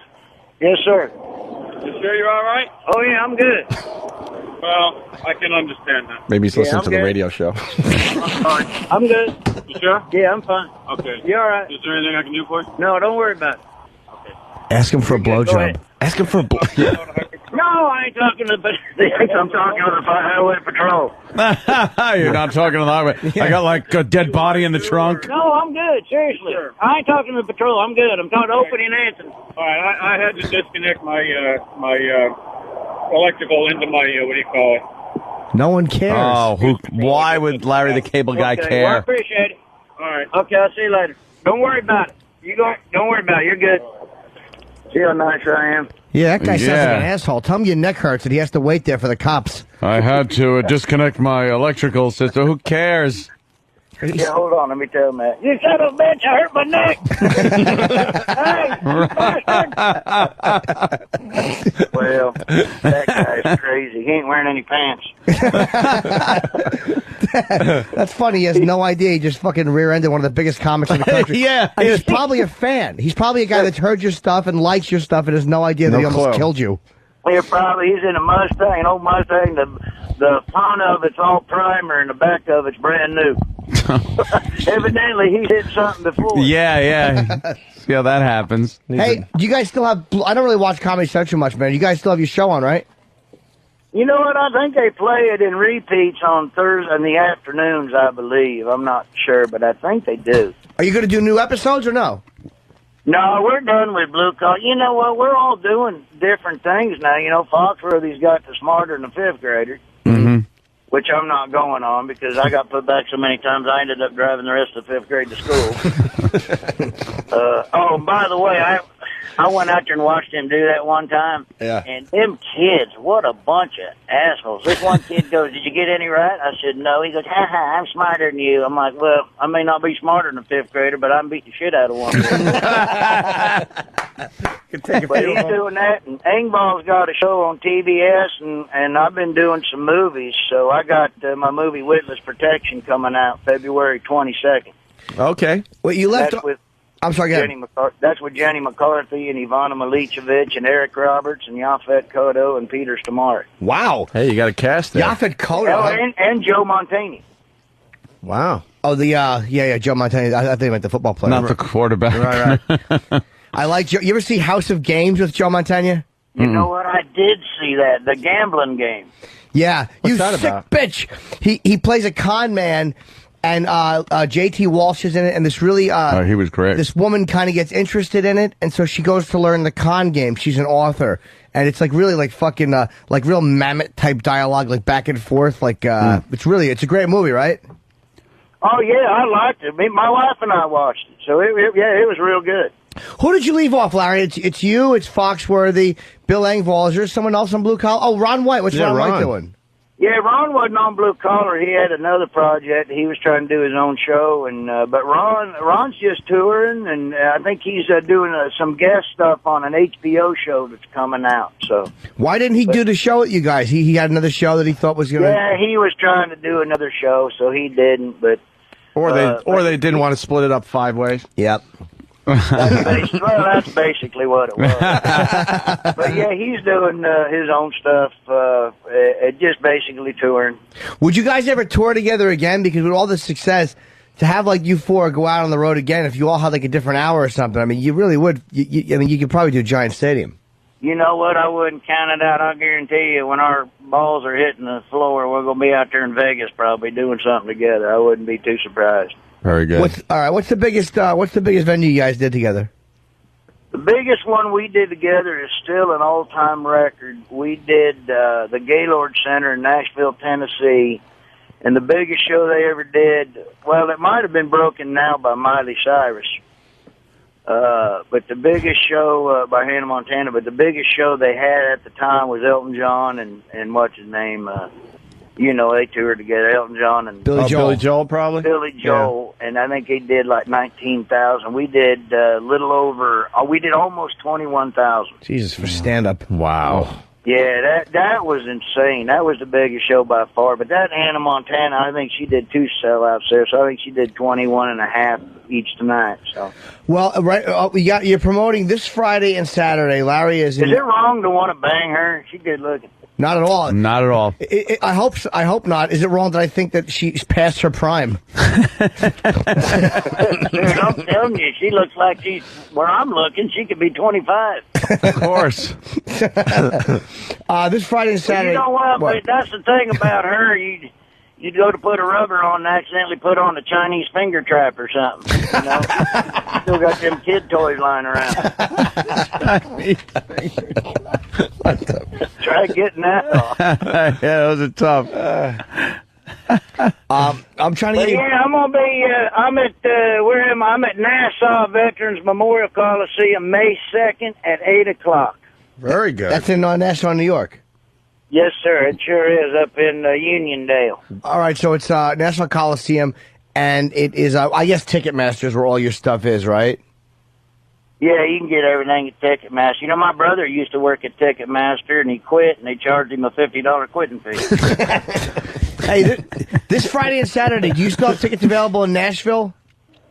You know what? I believe maybe a few for the second show on Saturday, but they're calling it sold out. But I'm sure you can finagle something. All right, so it's at Jackson Hall if you happen to be in Nashville. And you can go to LarryTheCableGuy.com for all his tour dates. Yes, but May what? May 2nd. May 2nd, here in New York, Nassau Coliseum. Out there on Long Island. Larry is still doing fucking arenas, man. It's amazing. Hey, Larry, what do you think of Britney Spears? Good Lord, I'll tell you what, she's a mess, that's for sure. I know why she had that second kid, though. She needed something soft to land on for the first one. I'd bang her. Yeah, I would too. Yeah, but you know, in the paper today, an eyewitness report, some clothing store, she came out of the changing room all naked and stuff, and everyone was horrified. Because they saw acne and cold sores all over her face. Ooh. Well, I'd bang her. He's still sticking to his story. When she did that comeback, everybody's like, look how fat Britney is. Meanwhile, about 90% of the guys are sitting at home going, oh, boy, what'd I do to her? Yeah, I thought she looked kind of good. I like that little bit of dirty chub. Fuckable. Well, yeah. The poundage made her, obtainable to a lot of guys. Yep. They're like, wow, you know what? I legitimately got a shot now. Oh, heck yeah, there's fat guys all over the country writing letters. That paparazzi guy that's hanging with her, he's got one goal in mind, to get her fucking pregnant. That's all he wants to accomplish with this whole thing. Oh, yeah. And she will have the kid, and this guy will be set for life. That's his whole thing with this thing. He's not looking for a relationship. He's seeing an ATM machine right there. It's a gold mine. Yeah, she's a fucking ATM machine. Yeah, that's all you have to do. Is the card. That is the game that is being played right now. You know, if you're looking for fame and money, just get her pregnant. That's all you need to do. Oh yeah, that's what he's out for, no doubt about it. You don't have to wine and dine her and all that romance crap. You just throw some seed in her and you're set for life. And that's what that guy's thinking. I'm actually mailing her little baggies of my sperm, and I'm saying magic elixir, squeeze into pussy and wait. Long way to walk for an awful joke, wasn't it? Hold on, I'm writing that down. Are you still on the side of the road? No, you know what? I had to get back on, so now I'm back on the road right in the middle of two dump trucks. Pray for me. All right, Larry. All right, well, listen, man, we're sorry to hear that you're going to a funeral, and, let us know when you're coming up here. It'd be great to see you again in person. You got it, guy. I appreciate you always having me on. You guys are great. And Jimmy, it's nice talking to you, too. Thank you, Larry. I'll see you soon, buddy. All right, guys. Get it in. Take it easy, Larry. Thanks, Larry. Larry the Cable Guy, everyone. All right. He's got to throw his catchphrase in. Yeah, I like it. He kind of does it sarcastically at the end. Yeah. Get her done. But that guy was young to die, 54 years old, man. That's fucking... That's awful. You got a brain tumor, man. That's a motherfucker. All right, we got to deal with something after the break. This Corey guy we talked to yesterday. Yes. Oh, yeah. It's starting to look like he was a fraud, and we got pwned. Actually, they did it to a lot of people. It's a very interesting story. We got our interview with this kid cut up. We'll play it, and we bought it. We'll explain the whole thing for the newbies. But we bought into it, and we'll explain. Why wouldn't we? And the real kid is up on child porn charges. It's getting a little crazy. What? I guarantee you someone videotaped with a cell phone, a girl who's 15. Some bullshit. Yeah, we'll get into it. Stay there.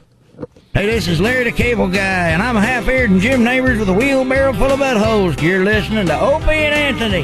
The National Board of Health and Lucky Fella brand suppositories bring you Your Body and You. Hosted by famed sexual behavior expert Professor Jim Norton. I'm a perv and I'm weird, but I'm straightforward. Professor Norton outlines his very hands-on approach to sexual education. Wait till your kids are sleeping and just lay over one of them. They won't know. Oh, Jesus. What? For example, the art of foreplay. The first thing I do is go to the bathroom and take one of those 8 decibel shits. Oral sex.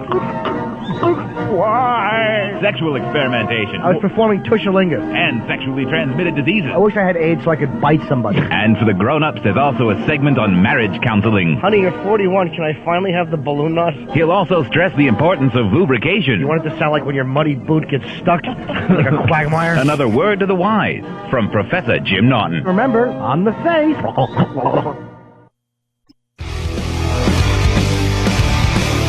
Oh, my God. Turn down the music. Opie and Anthony, XM Satellite Radio. During the break, I was putting my headphones on, and I haven't done this in a while, and they snapped back, hit me in the temple, saw stars, got a little nauseous. You got nauseous? I'm not kidding, because it hit me right in the temple. It did crack you. Snapped. I heard it go, like it made a cracking sound. right there. I already got a bump. I'm starting to think I might need a rectal exam.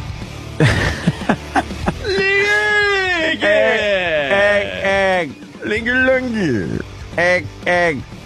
Wow. But that fucking hurt. Anyway, we got a bit of a soap opera on our hands that we're part of. Yeah. What happened? What happened? Your farts? Is it the farts? What's up, Dan? We have 80 monitors around here, so I can put anything I'm looking at on any of the televisions. So for the first time in, 6 months, Jim thinks there's something really important on my screen that he needs to check out. I mean, I broke window, I accidentally trailed it over there. But accidentally. Okay. Look, I mean, I'm not happy when I smell a fart, but in general, I could deal with your crap, literally. But today, man, wow. I haven't had a day like you this took me in a out while. of the game. They're big methane time. farts, and it's because I just started taking Metamucil. Which rules. Yeah, no, I know. But I mean, I want to have healthy. I want to clean my body out, and apparently there's been a lot of methane in there. Methane. I've been very insecure. Dude, try the aloe water. Is that what that doctor we know? No, that's Aloes. Oh. This is an actual water. Drink it. And good? And you get like globs in your water, though. That's the only thing. Ugh, you don't want that. Kind of like globs. Almost like you're swallowing egg yolks. You don't taste it.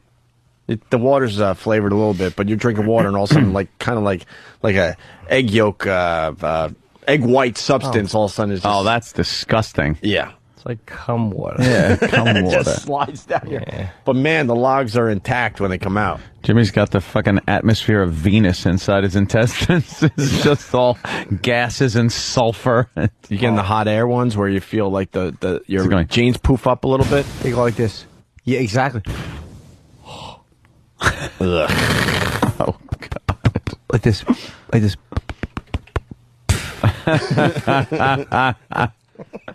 It feels so good. I wish me and my girlfriend weren't broken up. I would really like to fucking share these with her. You broke up? I think so, yeah. You think so? Yeah. No, that's... Wait, this is like breaking news. Well, I was kind of hitting to break it. Up news. Yeah, you are hint. Where's our breaking news sweeper? We're not allowed to use it, remember? Oh, yeah. We stole it from Fox. Oh, yeah. Big hullabaloo. Are you really done, Jimmy? I don't know. I mean, we're not even mad at each other. I mean, I'm not mad at her. I just think that we just keep missing each other. I just don't know. Have you guys discussed the cowboy situation from the other day? Oh, yeah. We talked about it. I mean, and she definitely understands kind of where I was coming from. But, she kind of understands, like, what I was mad at. But she understood that. She understood that night. And it was like, we just miss each other. That was the main thing. It's like, Is she getting frustrated, too? I think so. Yeah. I mean, she's the one who's more likely to go, look, why are we fighting like this? I hate this. If you guys break up, that's going to be sad. Yeah, it will be. I mean... you guys seem pretty happy together. A lot of times we are, you know? How long have you been going out now? That's about a little over a year. Yeah. It's hard to say because we were friends for so long and just kind of melded into it in a weird way. It wasn't like this... You guys were pretty new when we were in West Palm Beach, Florida, and that was like in early December. Yeah. Think if you broke up, you'd still be friends? Not at first. Uh-huh. It'll be too hard. Yeah. Because I like her enough, but it'll be too hard. My biggest thing with a breakup is I don't want to think about them fucking somebody else. Well, that's which is very the natural. usual thing. But you can't stay because you're afraid of that. So I don't want to stay because I'm afraid of that. But then again, I do love her, and I would really. I just don't know. It's not a matter of do I like her enough. I know I do. But the fighting is just driving us both crazy. Both of us. It's not all her fault. Are they ridiculous fights? Like, I mean, like, do they go on, and are they? Is there a lot of yelling? Is there just sarcastic barbs being thrown back and forth?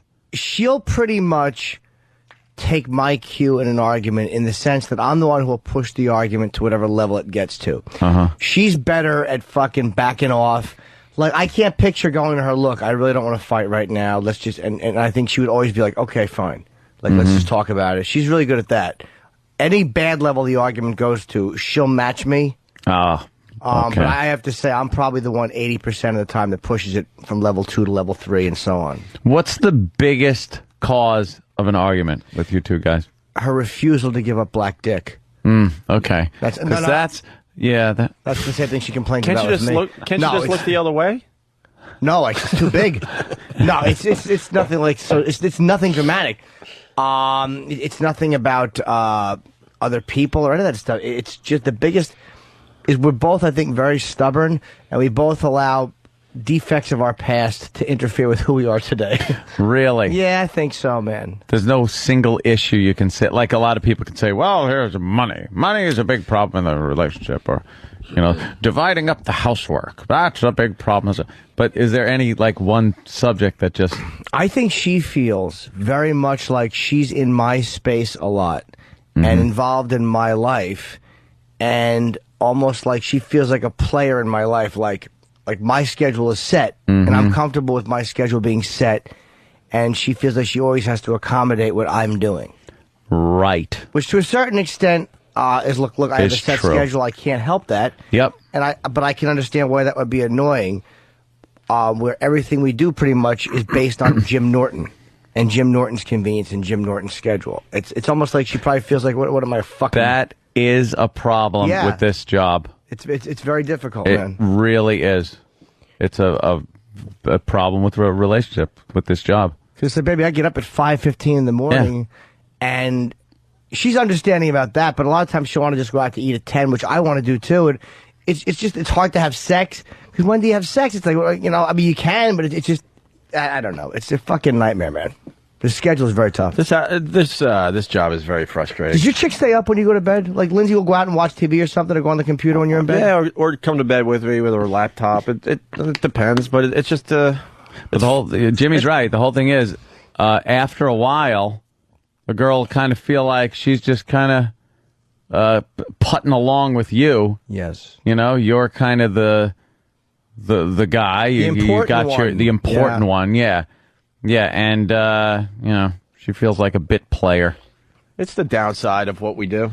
It's frustrating. There's times I want to go out and eat late or go to a movie, and so many sacrifices to make sure you get to bed at a decent hour. Well, it's also when we stay. And there are times I am dead tired, and there's some exciting things happening in my personal life. I'm like, I just got to crash. Yeah. I can't even keep my eyes open. I know we got this thing going on. It's very exciting, whatever, and... like, I just got to sleep. I'm sorry. My body's shutting down. And it's frustrating to me, too, because I'm like, I don't want to, go to bed at 9 because I'm overly tired. It sucks. She, and it's almost like she lives with 2 roommates, and, she wants me to spend more time in her space. She's like, it's weird, but we'll be sitting there, and you'll just, start watching The Wire or doing your taxes or whatever, because, she's over all the time. And she's like, that's fine, but it's like, I kind of want that too, at times, just to be able to do something while you're in my place. But it's like, the difference is you have 2 people living there. I mean, I've lived in that situation. It's like, we can't even argue at your place. If I want to shit, I have to make sure that somebody else isn't using the... It's just the simple logistics of not having other people there. Yeah, that's a tough one. I mean... you got your own place, and you guys got, privacy and stuff. That's a big one is privacy. It's not about liking, not liking walking around with, roommates and stuff when you don't have to. Yeah. I mean, we all did the roommate thing. I did it forever. Forever. I don't want to have to deal with that anymore. Yeah. But I see her side of it, too, because she wants you in her space. She doesn't want to feel like a bit player in my life or like a fucking fangirl. Right. Which she's certainly not. Yeah. You know what I mean? I Well, the understand solution that. to that, which you're obviously not going to do or ready to do, is, you got to get your place together. And then it feels like hers. Oh, yeah. That's a solution to that, but that's a biggie. That's Live a big together. step. But even that would probably be a problem because the scheduling would always be mine. It's almost like I'd say that was a running theme in our fights, is that it's a frustration she has, I think, with it all being about me. And I certainly would probably feel frustrated, too. Right.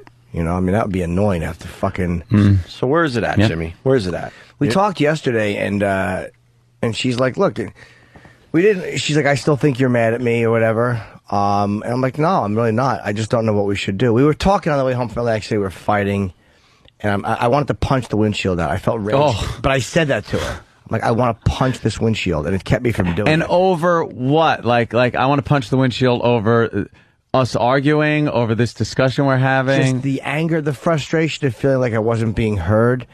Like, when you're it's almost like I You can't... two are pretty deep. Comprehend. You two are pretty deep. I can't comprehend how you don't understand what I'm telling you. Yeah. Like, I can't comprehend how I'm telling you why this bothered me, and you're giving me that shitty example of how it's a parallel. Like, well, if I wanted to do that, it's like it's not the same thing. That's frustrating. And when you feel like you're not being heard, that's the thing that bothers me the most.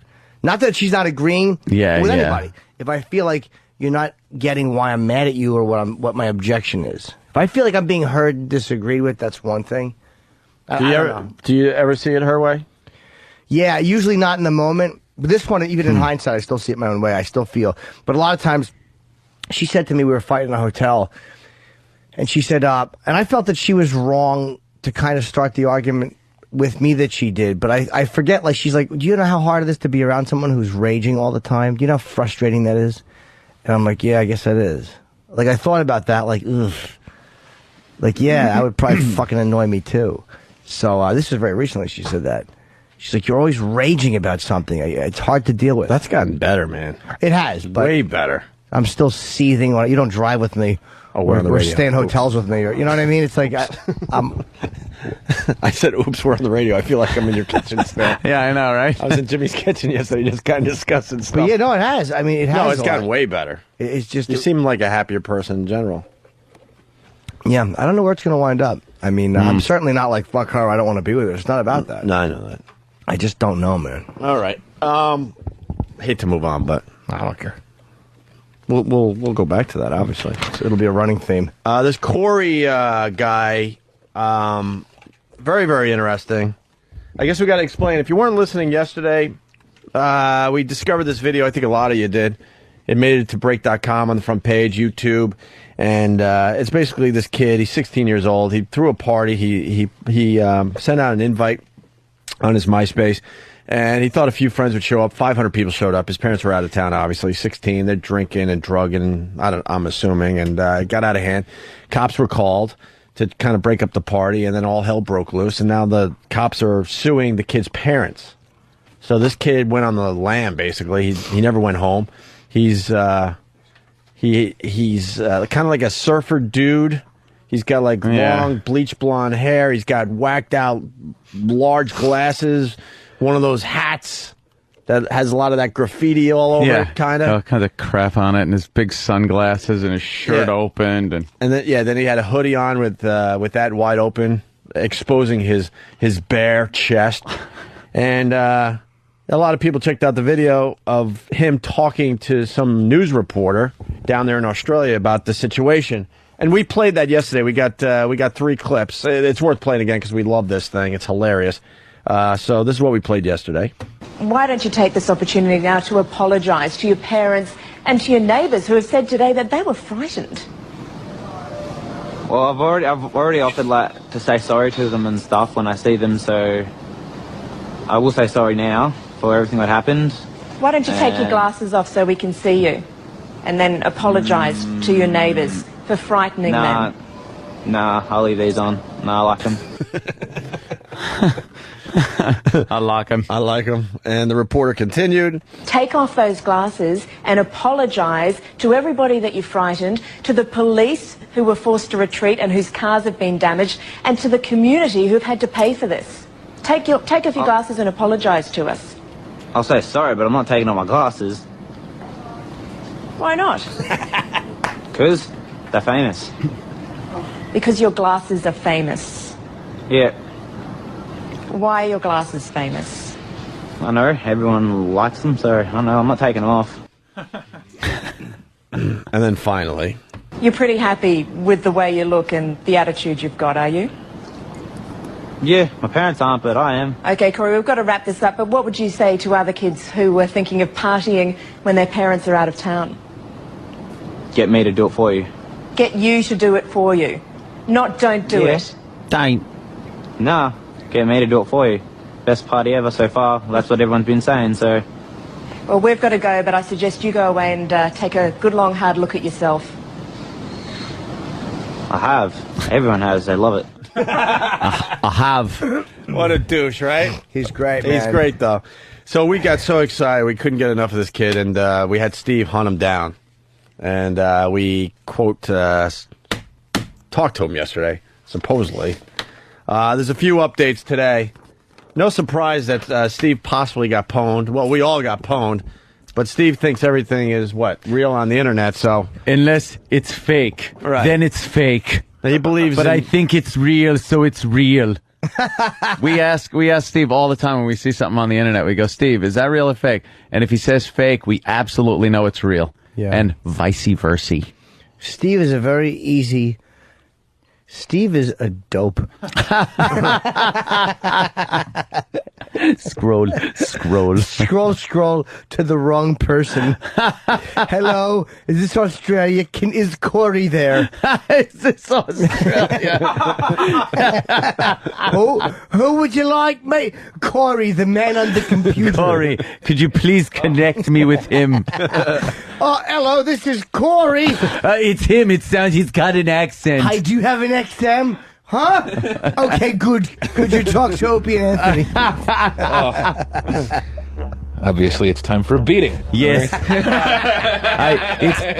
It's Corey. I hear a didgeridoo. A didgeridoo. All right. Hey, so it says here you're a kangaroo lassoer. Hello, Australia. That's great. Yes, I'm trying to call a continent. Yes, his name is Corey. Do you have a last name? No, but he's the guy from the news clip. The news. You've had to have seen it in Australia. He has delicious nipple rings and a smooth chest. Like me. I don't know why I'm here. You guys are doing so well without me. I know. It's just more fun when you're in the room. I don't know why. We're getting to that point of this whole thing. But first of all, the update on the kid. Child porn charges over MySpace party. They're not calling him Corey anymore because of the Than pointed out because of the porn charges, child porn charges. You can't name names when they're underage. Boy, so now they don't. Now they're not referring to him as Corey anymore. Oh, really? In the news stories, a youth. They're calling him. But you know who it is. From yesterday, you do. Today, they're just calling him a youth. Hello, can I speak to a youth? Yes. Oh, wait, but maybe it wasn't Corey, though. Maybe it was someone from Maybe his it's another party. youth. Yeah. A youth faces child porn and other charges attending a wild party that left a trail of damage. After attending, yeah. Attending, a wild party that left a trail of damages, terrorized neighbors, and caused an international storm. Two 16-year-olds face court over the infamous party. One male has been charged with producing child pornography and creating a public nuisance. He has been bailed to appear at a children's court next month. The other is expected to be charged on summons to also appear. Dozens of police, the dog squad, and a helicopter were forced to control a mob of 500 youths at the unsupervised party over the weekend. Booze-fueled partygoers allegedly damaged cars, destroyed gardens, and littered streets with empty alcohol containers. The party, which was advertised on MySpace, has hit world headlines. The fallout has reverberated across news bulletins, websites, and internet forums across the globe. People act like this is the L.A. riots. Yeah. Gives a fuck. Yeah. Bunch of white kids running around a shitty fucking flat country. The fucking tumble. Who give a fuck? So this is where we get dragged into the story. We got the kid on the phone yesterday that threw the party. We just played his audio, obviously. And now it looks like it wasn't the kid. Right. According to... Or at least according to everybody, yeah. Oh, it's everybody now? Well, no, this does seem like it was a scam. Definitely. Yeah, it seems like... Here's exactly what happened. The website that you guys plugged yesterday, like within 24 hours of the kid being on the show is now redirecting to some other website that says, haha, gotcha. Oh, shit. Yeah, basically. It was... Can we get the guy on and give him his props? Sure. Well, wait a minute. I'll call him. I inadvertently got the real guy. Yeah. Travis had the guys correct MySpace. What's that about? Oh, shit. Oh, no. What's up, Travis? What do you got on this? Good evening. When Steve asks me to do something, I usually try and do it. And then Steve will try and do it at the same time. And okay. And Wait a he minute. won't he won't match notes with me before he bursts into my booth with a phone number. Oh. I found the guy's fake MySpace, and Sam and I immediately knew that it was fake Because you've made so many fake MySpaces for people. No, that's not true.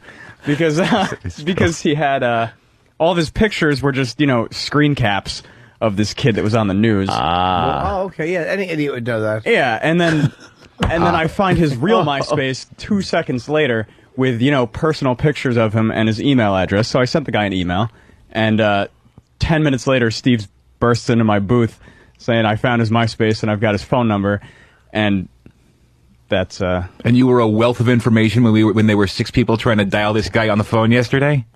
Steve, it doesn't matter. I found the guy's real MySpace. You found the point. Yeah, I understand. Look, I'm not saying I didn't get duped. I did a little research before I look. I did the same thing you did. I did the same thing you did, which is go online, you check Google, you Google the kid's name. Unfortunately, the one I wound up contacting was ranked higher than the one you wound up contacting, and that's why. And that was the first kid I got a response from. Anyway, well, I look for. Point is, listen. Wait, did you get the guy to email you back? No, he never emailed. I think that's because he's in police custody. Okay. Yeah. He was actually in custody when we were talking, I think, to the people yesterday. It's 12:30 in the AM. No, he was arrested after that, I think. Was he? We got duped. So the world gets brainwaved. Is that a new term? Or just for the stupid website? I think that's their blog. Yeah. Slug line. It's safe to say John's surname and myself are probably the greatest humans alive. That's a little pompous. Yeah, a little arrogant. So this is the guy that duped us? Yeah. Well, that guy really thinks he's the greatest person alive. Not a lot of humility there. He said, it's safe to say John's surname and myself are probably the greatest humans alive. Humans? Are you crazy? How about Jonas Salk? Yeah. You pulled a good prank. Throwing something out there. Sorry. No one gets the polio reference. I got it. Thank you. They had a good day.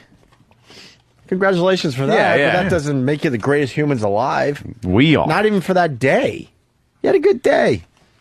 It started innocently enough. John created a post on Corey Delaney saying what a twat he was, and I searched for his MySpace to gather some more info. To no prevail, it suddenly clicked. If no one can find his MySpace, why not just create one for him? We set to work creating a cheesy-looking background that Travis noticed, with classic party boy music, as well as a fake pricing list for his so-called parties, and an edited video describing virtually the same thing. Here it is in the flesh. And that's where it would be on this paper, but... No, I think it's on the next page.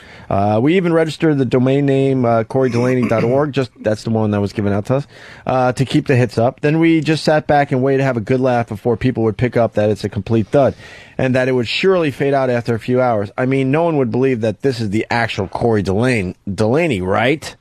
Why wouldn't they? Like, why are they making it seem like you have to be a complete idiot to think a guy with an Australian accent that isn't even saying ridiculous things wouldn't be this guy? Right.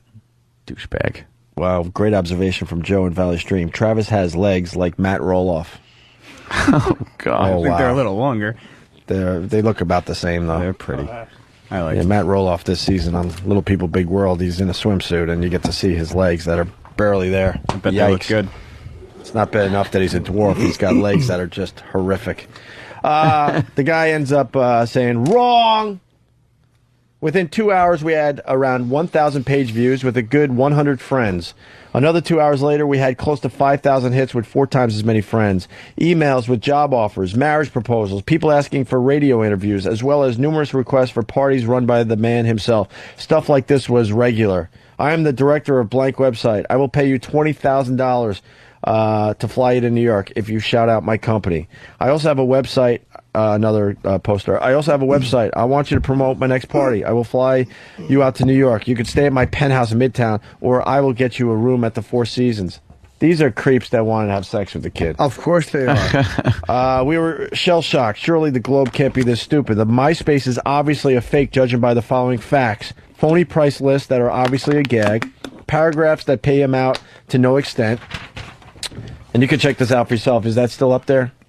No, because that's what's up there right now. That what Dan is looking at is what's up there right now. So you can see, all right, CoreyDelaney.org just says you all got brainwave.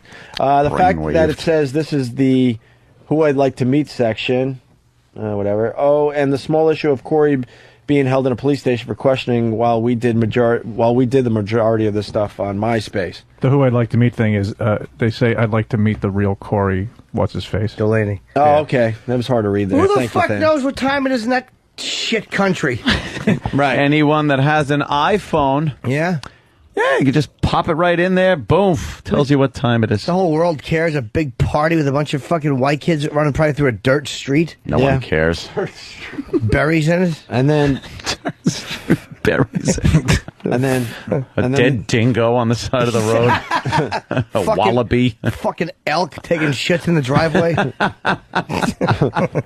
And then we get dragged in right here. Opie and Anthony get brainwaved. Oh, boy, did we. But then came the big time. So they were tricking everybody, but we were the big ones. We're the big time. We were the big fish. Rocks. For those of you who don't know, the Opie and Anthony Show is an American talk show on satellite radio, which gains a good 10 million listeners every morning. G'day. Wow. Could you show that to fucking Logan for the renegotiation? Screw Logan. Or is that how we got him on the phone? Show it to Mel. Is that how we got him on the phone? They talked to 10 million people. 10 million people. No. I left out. Every morning we talk to 10 million people. Wow. We received an email from them at this point in time saying that they would like to do a live interview with Corey Delaney on their show, if he was willing. Only Corey wasn't there, just us and our stupid fake MySpace. At 12:23 a.m., after a few connection issues, John's surname appeared as the infamous Corey Delaney on the Opie and Anthony Show. Listen to it here. And then they have a link. And our interview made it to break.com. Yeah, it made it to Fark and Break and a couple other websites too. So it's not like we're the only jackasses that fell for this. The guy sounded like the Corey jackass. Sorry, whatever. All right, guy sounded like the guy that's on the video. An Australian accent. It's not standing in front of a fucking webcam. I couldn't visually verify exactly who he was. Right. And and nobody, and I'm getting kudos from guys like Drew at Fark and the guys at Break going, wow, good job. So nobody else is going, hey, stupid, it's not him. Did they take us off break? Nope. Oh, okay, cool. Well, the kudos are going to have to turn into something else. Oof. Well, wait, no, that was not bad. Almost. What'd you say, dudos? Yeah, almost. It's awful. I know. And you made me repeat it. And I knew what you were going for. I think I'd give you one because you're a little sad today. I am a little. I never play that game with you, but what the fuck? But I felt that we did a good interview even though it wasn't him. Yeah. Hey, maybe you can get Tim Manson on the phone. We can do a prison interview with him. Well, how about everyone listen for themselves? Well, before we do that, can we quickly... did I make a mistake? I hate when I make mistakes. But you got a lot of them. Hello, sir? Hello. Hi, what did I do? You said that Jonas Salk was better because the two guys were saying they were the greatest humans alive. Jonas Salk, sir, is dead. Now I want my Rick Springfield tickets. Okay. I thought he was going to say something about polio vaccine. Oh, no, you got all Jonas that right. Salk was a cocksucker. Of course he was. We all know that. What? I don't know. Fucking polio. Who cares Breaking about news. it? Who cares about it? Made for funny photos. Back in the good old days. Sure it did. Those braces. A bunch of people that look like the little teeny trees from the Karate Kid. Fucking heads and metal leg things. I'd like me metal leggings, Mom. Hey, that's the polio. Oh, it's awful. Big clumpy shoes. Fucking one fucking sole is average length, and one shoe sole is 9 inches long to make up these string bean legs. Jonas fucked all that up. Yeah. So let's listen. Oh, wait a minute. Well, we're getting an exclusive here on line 2. Oh, good. That's good. Steve? Yeah? You want to take this call? Absolutely. Hello? Hello. Yes, hello. Who's this? Is this the Opie and Anthony show? It absolutely is. Who's this? This is Amelia Earhart. Wow. Amelia Earhart missing for so long. Oh, yeah. That's fantastic. Cool. Go in and fuck up your own name, Amelia. Well, it's been lost for a while. Thank you for taking my call. I appreciate it. And please check out my web space, Punching Out. Well, you should have punched out, perhaps. You did well. So let's listen to this. This is us talking to the fake Corey yesterday. Now it's interesting to listen to. Listen to the signs that maybe this guy wasn't real. Here we go. The first clip. We say, hi, who's this? Yeah. And he says John's surname. Right. Go ahead. Let's say hi to Corey. Corey, what's going on, man? Oh, not a lot. How are you guys? You're a big international star today, Corey. That's I am. I've been getting media all over the world. This is fantastic. Yeah, we checked out your video Sounds on like Break.com, actually. It's on the front page. And Has it made Break? I love that site. you like Break? I do. I love it. And it's moving up there on YouTube as well. And I didn't know what to think of the clip when I first saw it, and now I love you. Oh my God, it's so embarrassing to listen to, knowing that this guy fucking got us. Yeah, you just picture him sitting there laughing, like He didn't sound like him, though. but he did sound like him. Stupid accent. Could be a woman. Yeah, who don't live there. yeah. Because you know what's going through their minds, like, what dopes, Hey, what Brike. dummies. How stupid are these guys we're talking to? Watch this, watch this. They're probably Yeah. writing notes to each other. Yeah. We're buying it, we're all excited. Totally nailed him. Oh, well, I got him so bad. Oh, yeah. Hold on a minute. Hello, sir. Hey, it's Jimmy Hoffa. I'm over in Queens. Steve, Jimmy Hoffa's on the phone. Really? I've been trying to get a hold of him. Jimmy Hoffa, do you have a MySpace? Yes, I do. It's shittip.com. Shitdick.com. Thank you, sir. Exactly. Not MySpace.com. MySpace. He could have made the joke sound a little better. Why But would he? Well, Why would he? look, Jimmy just gets disgusted. He's like, why would he? Corey. This guy sucks. Yeah, good day, boys. How you doing? Hey. Dane. Are you the real... Sound like Sal. Yeah, it's Rick Coy, mine. We got a Christmas helicopter shoes. down there. Huh? Love it. I don't know. I was going to apologize for yesterday, the confusion. You sound like Dick Van Dyke and Mary Poppins. I've heard that one before, mate. Shut it up. No, he really talks like this. Yeah, mate. Why wouldn't I talk like this? You know, he's putting it on. Let's hear your real voice. Yeah, go ahead. Hey, guys. Hey, guys. There you go. I'm pathetic. How you doing? All right, bro. Nope, bad. All right, let's listen Could to have more been of this. worse, eh? Here's more of our interview with the fake Corey. We look like assholes. Did you have to face your parents yet? No. I'm still in hiding. I can't say exactly where I am. Are you still somewhere in Melbourne? Yeah, but Somewhere in Melbourne. okay. So, what do you have you talked to them at least? Like, what do you expect to happen when you go home? Look, I've seen them on TV. I haven't talked to them. I expect they'll ground me for the next 50 years.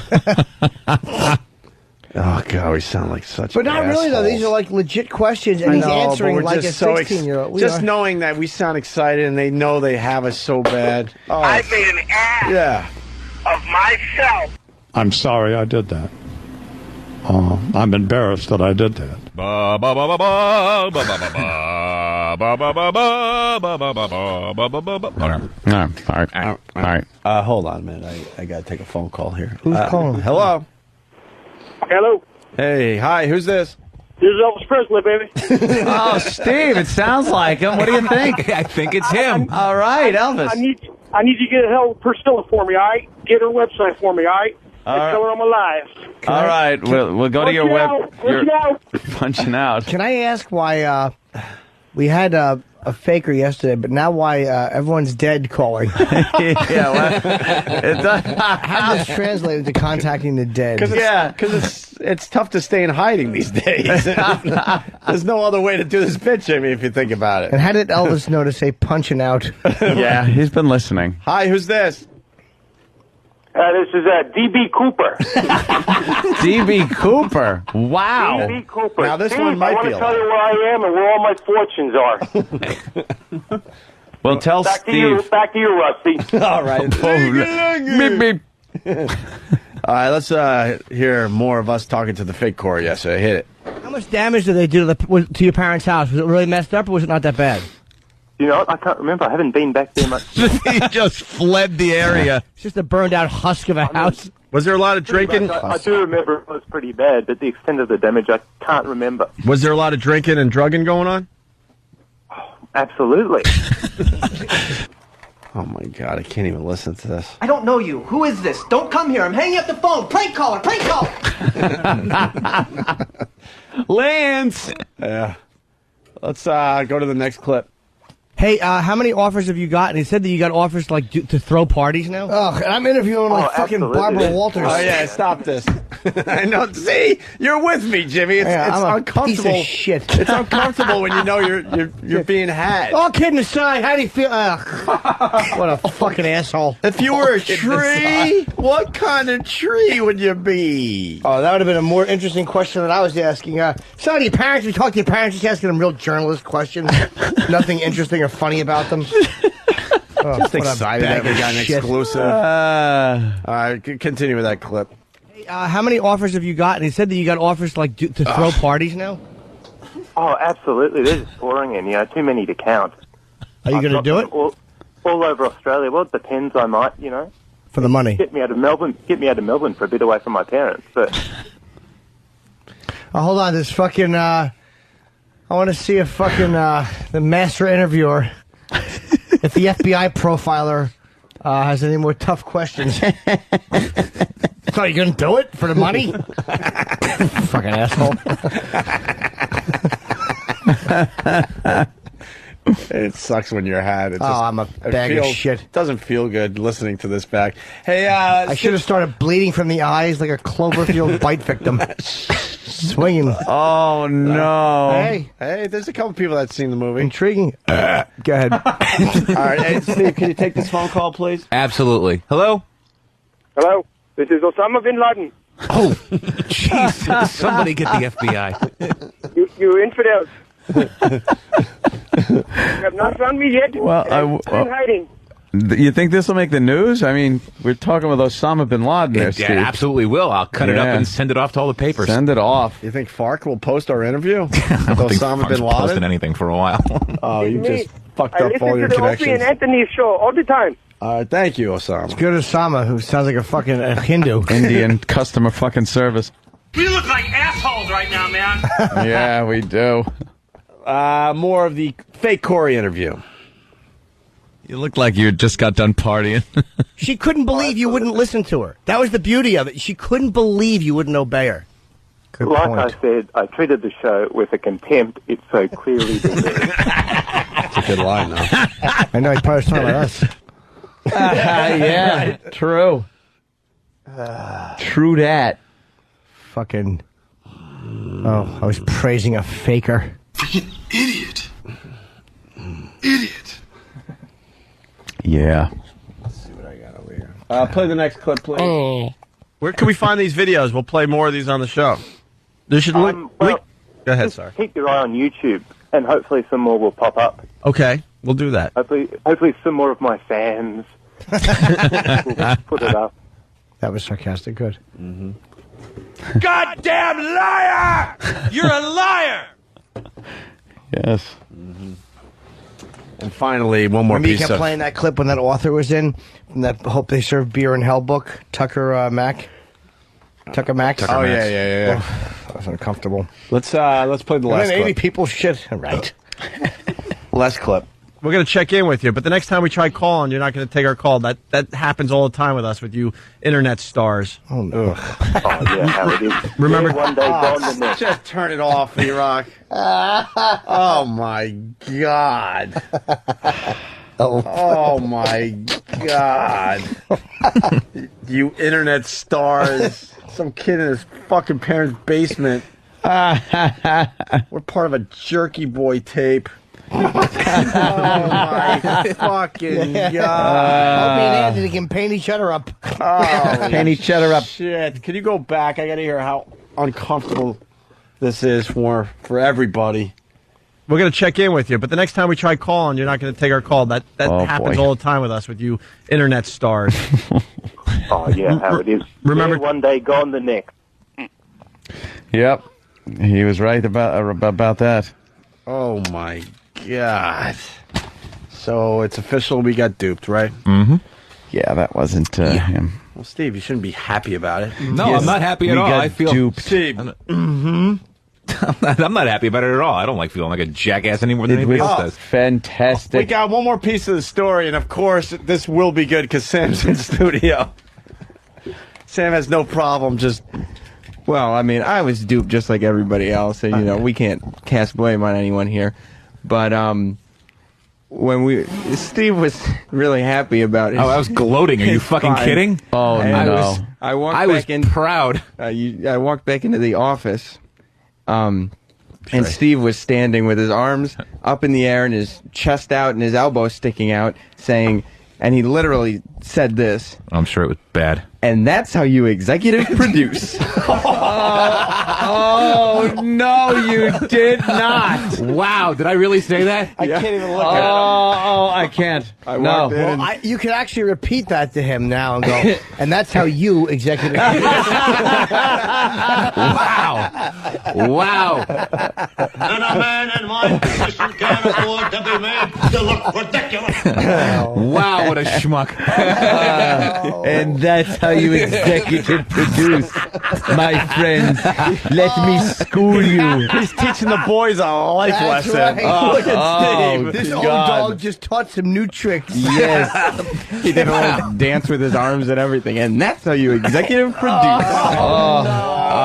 That would have been Wow. a dog shit thing to say if you'd actually done the correct booking. Yeah, right? If everything went swimmingly, that's a shitty thing to say. And that's how you... Oh, I cannot look at Steve. What makes today look different than the other day? Oh, no. I just got a communique, and it says, Tupac here. My new track drops at myspace.com/stomach staples. Tyson Walter. Oh. Tyson? Oh, how's Tyson? Huh? How is Tyson? I got to give him a call after the show. Long time. We haven't heard from Tyson in a while. That's how you executive produce. Oh, that... Because that's fucking Beretta, and that's the name of that tune. Yeah. All right, Rummy. That's right. Hold on. I got to shoot a money grubbing cunt right in the belly. I say we destroy these this website. Okay. What is it? CoreyDelaney.org? Yeah, no, that just forwards to MySpace. I was like, I don't know. I think they've got some filters. I think they've got some filters. Yeah. Yeah, Steve, could you say it once? What? What Sam said you said. The way you said it. Yeah. Stand up and do it. Come on. Yeah, with come on, I wanna see the arm. And that's how you executive produce. We need to clean No, you're acting now. Come on. I don't know how I said. I really don't know how I You're said it. standing up. Stand up. Stand And up. your Get the chest feel out. of it. Get Okay. into character. Chest out, arms like this, arms like this. Arms like Almost- this? Yes. And elbows sticking Into out a little character, more. you're playing There you Elbows go. sticking out. Okay. And you Almost just, like you're ready to, Yeah. And that's how you executive produce.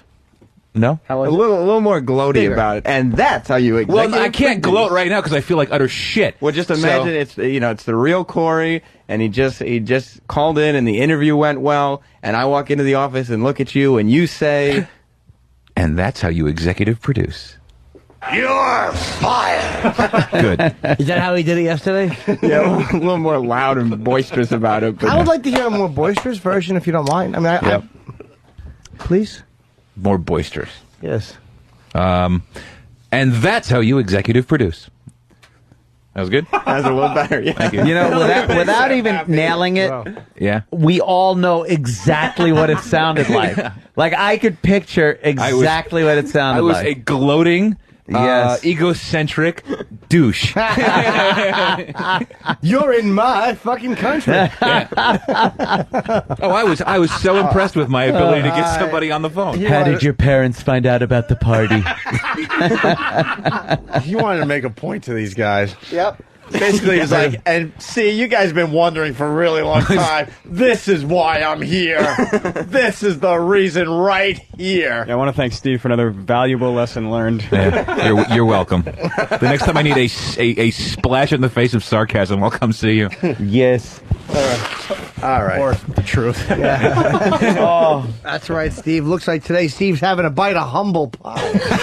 Yes. Eating a little just like yesterday, and I'm sure like tomorrow will be.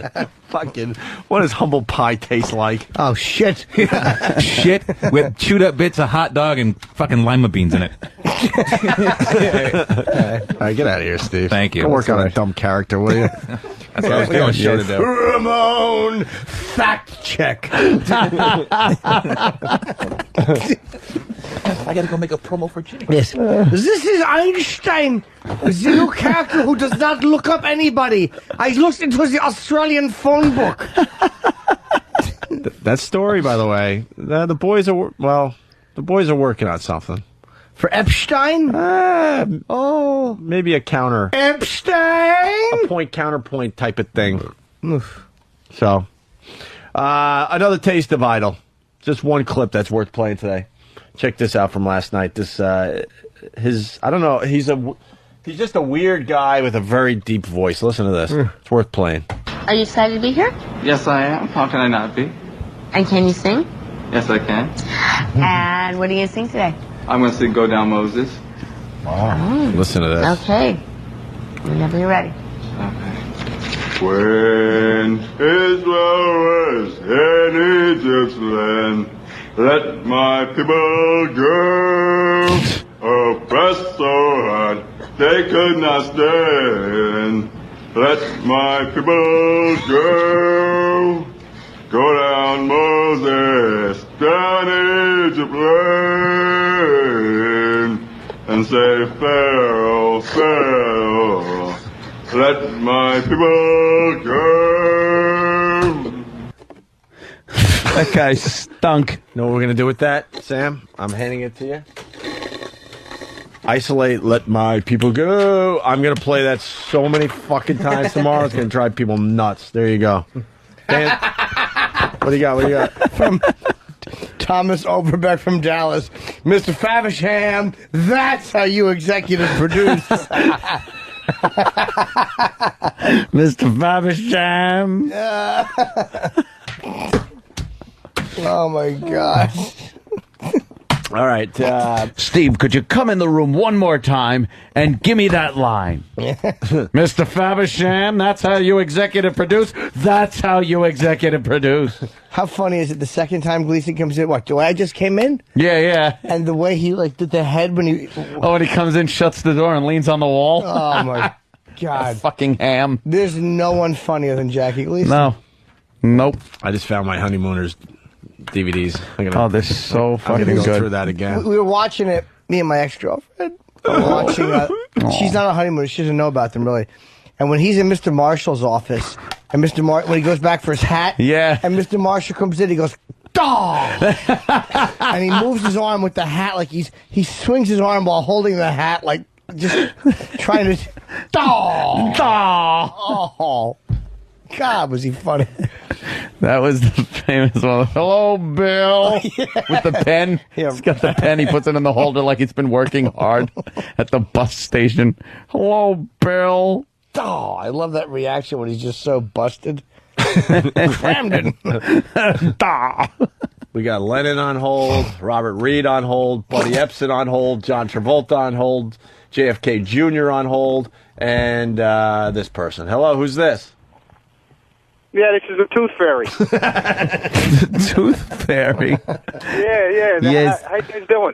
It's exclusive. Yes. Stop stealing part of my name. Can I plug my MySpace? Yeah. Are you coming out of Steve's closet?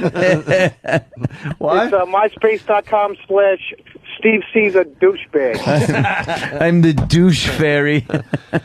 Hey, before we do line of the day, there's UFO sightings all over Texas, and we kind of blew it off because you get a story here and there, but it's in the cycle of the news for CNN and a bunch of the other news stations, and now pilots and everything. It's not just like dummies. It's coming from whenever pilots see something. Yeah, I always find them to be very credible because they know how aircraft move and what the approaching aircraft look like, and most of them are airlines ex-military. Well, a lot of the UFOs back in the day were obviously stuff we were working on. That's all. Yep. It's obvious now when you see some of these things in the air. You're like, holy shit! They had to fly those things for a while before they decided to show everybody, right? Yeah. Unless they're doing reverse technology. What is that? It's when what they believe would happen if you found, say, a craft, and then tried to figure out how they did what they did, and like, it's like finding a radio and going, how does this work? And then taking it apart and building backwards to try to create it. You're reversing the technology to learn how they got to that point. Is that a theory with the UFO people? Yes, that's how they theorize. Yeah, that's reverse engineered. Reverse engineering. So some of our shit is actually because of what they found. Yes. Wow. That's why. That's the speculation. That's pretty cool. I've never heard that one before. Is there a website for that? Well, there's a million of them. Yes. Look up, you follow MySpace/space aliens that will call to an interview. Hey guys, I got Betty and Barney Hill on the phone. Betty and Barney Hill. Seems they had anal probes and needles stuck in their navels. Yes. The gentleman is colored. That's right. The aliens flew them to Neptune and gave them a lecture on the immorality of their union. Of their interracial marriage. Yes. The alien said to be a mulatto. Mongrel race of humans. Oh, good. What happened? I'm all right. Sam's got something else? No, just line one. Oh, no. What's this about? Sad. Pat Duffy's dad? Yeah. Pat Duffy's dad. What's up? Hey, boys, how we doing today? It really is. Yeah, what's going on? It's Patrick's one-year anniversary. Put him on the payroll. Maybe we can do Steve's job. What do you think? You've been here a year? I have, yes. You're not on the payroll yet? You get paid? No. Oh, Jesus. What happened? Sucks. I don't know. Hi, Pat. Hello. Are you trying to get your son a job, sir? Duff, that's your cue. Hello? Hello. Yo, Duff, pay attention. You call your dad Duff? I do. There's no respect. There's no fatherly respect here at all. There was a trend when I was in college where you know people started calling their parents by their first name. So I tried it. Started by Greg Brady, as a matter of fact. Okay, so walked in. So maybe it was like a rerun or whatever. But it was a trend for a day or two. So I decided to try it on dear old Fred and got smacked across the face. Yeah, it doesn't work. So I can't imagine that you get away with calling your dad Duff. I do. Yeah. He didn't like it at first, but he got used to it. Yeah, better. Yeah. Well, the other two kids call me by my first name because they're my stepkids, but he's my real kid, and he calls me Duff sometimes, but he doesn't get away with it often, but he does. I want to thank Pat Duffy's dad for completely stopping what otherwise was a fantastic radio show. Oh, we were having quite a run. Quite a run we were having. That's what happens. You can go to MySpace. All right, Duffy. Sorry, boys. All right. Or Duff. Duff, yes. All right, we got to get to the UFO Duffster. thing. So this is what we know about the UFOs in Texas so far. I'd say it was a half a mile wide and about a mile long.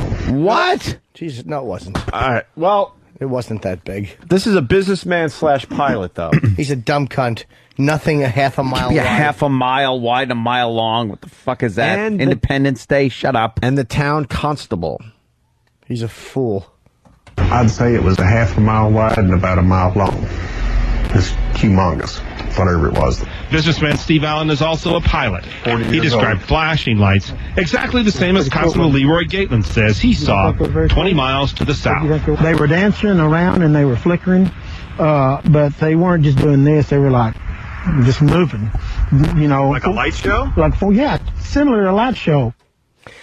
If you think it's a half a mile wide and a mile long, you're seeing a bunch of craft.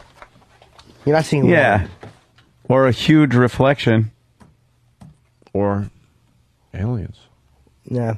Something that big with our radar technology wouldn't go unnoticed. It couldn't breach the airspace without being really seen. Oh, this is breaking news. Steve saw the UFO. Maybe we ought to get him in here. I saw it. It was cylindrical shaped, had a head on it, and it was coming right from my mouth. My mouth is an international UFO docking station. They land there, they spit out their cargo, and then they back out and go fly away. Brad Wiener from Kings Park, New York writes, this is L. Ron Hubbard checking in. I would like to promote Steve to Thetan Level 9. What time should I call in? More on the UFOs in Texas. And then they both say it took off. And it just, all of a sudden, it just shot off, and it went directly southeast, or northeast, correction, and at a high rate of speed. It's so fast that I couldn't keep up with my binoculars to it. But what gives it all credibility is the fact that folks who saw it seem so trustworthy. Alan has received 30 calls from other witnesses. Hello. The military denies it has anything to do with this. Yeah. The constable says he hopes it's military, and he hopes it's ours. We would like an explanation. We're not all a bunch of idiots. You know, there's so many people that saw it. Wow. We're not a bunch of idiots. You got to preface what you say with, we're not a bunch of idiots. Well, doesn't bode well. But as soon as you say you saw a UFO, unfortunately, a lot of people think you're an idiot. A mile long this thing was? I will tell you this, Project Blue Book, which I don't believe they completely stopped. What's that? What's that? It was the Air Force's public investigation into UFOs. I actually know. I was just playing the part of Joe Listener. They actually used to investigate UFO reports. The military would come to your house. And it was done to debunk them. Yeah. Basically. What happened was, apparently the guy who was in charge of it, against his better judgment, actually became a believer because of the small percentage of cases that just couldn't be explained away. The majority of them could be. And I heard the military always liked the UFO thing, and they perpetuated it because they liked people guessing, well, what is this, as opposed to understanding that it was our technology that was being tested too. Yeah. But I don't know. I've heard too many pilot reports. Like when I've heard pilot transmissions where they see Art Bell gets a lot of this shit on his show, and that kind of creeps me out because pilots again are not dummies. When they're flying a commercial airliner, they understand the whole flying thing. They get too, it, and when something's making movements, like a Harrier jet goes up and then takes off and can stop and land. But when they see things making movements, that's just an impossibility that a craft that we are aware of can make. That kind of makes me a little, I guess, less skeptical. I'm from the school of thought that it's weather balloons or swamp gas. Sometimes, so I think all UFO sightings. Are you sure you're not? And what comes out of your ass? Swamp gas. I'm sure that's a lot of them, but there are some that they just could not explain away. Are we alone in the universe? No, couldn't be. I don't think so, impossible. I mean, there's billions of stars and billions of galaxies. You just have to have the right distance from a star, and you have to. Dr. Cuckold told you that, right? Well, no, I've read that many times. Dr. Cuckoo would, I'm sure, agree. Yeah. I think we're... I think this whole thing is a giant pussy. And how could that even be possible? And all the other stars are spermatozoa, and our spermatozoa hit the egg. Maybe. But... Shit. I think we're molecules. I think space is full of atoms and molecules, and we're just spinning around like electrons around a nucleus, which is the sun, and we are making up a portion of matter that is so much larger than we could even comprehend. Maybe just we're a molecule in someone's hair on some giant world somewhere else. And that's what we are. We just keep spinning around. How do you explain the construction worker behind you, though? We figured like some shit out. Sitting on this little electron I'm we watching a call guy Earth. working on a building right behind you. Yeah. Molecules can't do that. No, we're not molecules. We live on an electron spinning around a nucleus, an atom, and the universes. Galaxies are just huge molecules of atoms all together, and the universe is the whole thing, the matter. Maybe. And wouldn't that suck if we were just like a molecule in like a piece of shit? A piece of giant dog shit that's in some other dimension. A yard somewhere. Yeah. All of a sudden, one day you're minding your business, a giant sneaker comes through the ceiling. Oh no, some poor guy. A giant sneaker. Some poor guy. It's fucking Monty Python. In another fucking universe is now sitting on a park bench, fucking wiping logs off his new white sneakers. I guess it sucks all over. It doesn't matter where you are. Absolutely Life not. stinks. Yeah, it really does. That's how we end. Our world ends and he's all pissed because he's scraping shit off of his sneaker. He just fucking... And that's all it was. Yeah, all you see is a giant tread. That is hilarious. And every creature in our universe hears, God damn it! And we're all dead. It's just completely wiped out. I'm going to discuss this with my yogi today. You talk to your As yogi. we sip some yogi tea. Yogi. And that's it. Yes, I have to go home and nap so I could go to the gym. Suck this cock. I got to get big. Big and muscular. That's right. Bigger than yours. So you could fight off the Thetans. That's exactly it.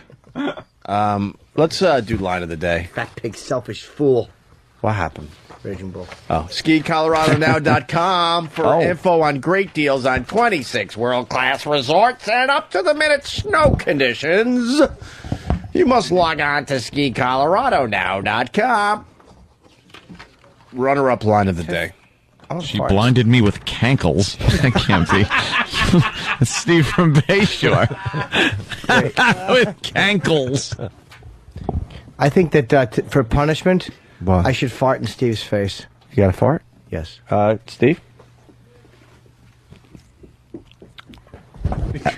They're running, man. All right, here's another runner-up line of the day as we get Steve. No LOLs? Yeah, well. So, I kind of enjoyed it. Oh. This is the position I'm in, though. Doggy? I got... That was the second one. Yes. I pulled the old double gag. Steve? Hello. Jim is what more than happy to try to fart in my face. No, I mean, you should have to volunteer for it. I think that No. it should be a punishment. There's no volunteering. No. It's your punishment today, No. Steve. It's It's either like, that no. or a bare bottom spanking. It's your No, choice. there's no bare bottom spanking. There's no. I've smelled plenty of Jim's farts, and they're lovely. But he's not going to be Well, let's farting in my face negotiate. today. What if it's like a foot away? He did it 5 minutes ago, a foot away, and I said, Yeah, it's not like him farting in anyone's face is a treat here. Yeah, exactly. We're talking. Special. Wait, I'll do this. I'll fart in my hat, and then you put it on. All right, Go give me the fart hat. in your hat. You got to pull your pants down, Jimmy. No, I can't. All right, I will. Nah, what's the I'm not gonna shit my hat. You got to shit your hat. That's what I was getting at. Okay. Yo, he just handed Stop over, airing it out. He just handed over the fart hat. He put it on. This is not a pleasant smelling hat. We're fucking children. All right, smell the hat now. That won't smell. You already aired it out. Smell the hat. It won't smell.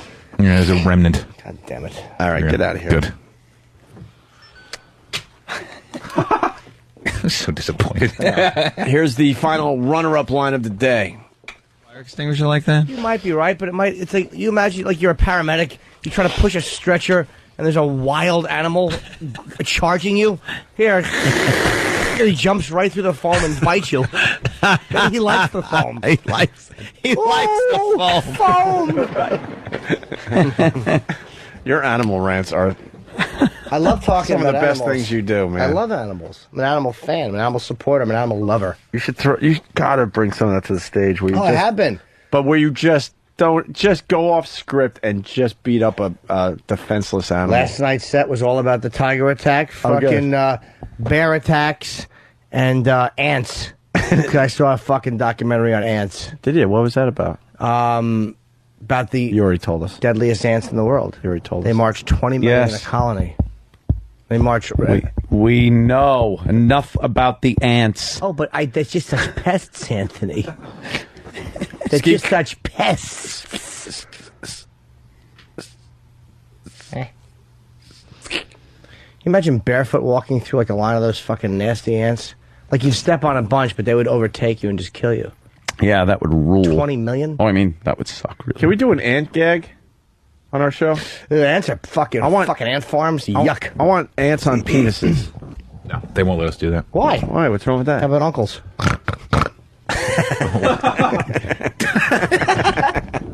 SkiColoradoNow.com. Thank you. Here's your line of the day. Here comes line of the day. Line of the day.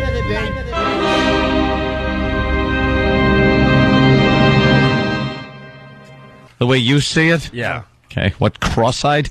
Through mobangs? And that's how you executive produce. Yes.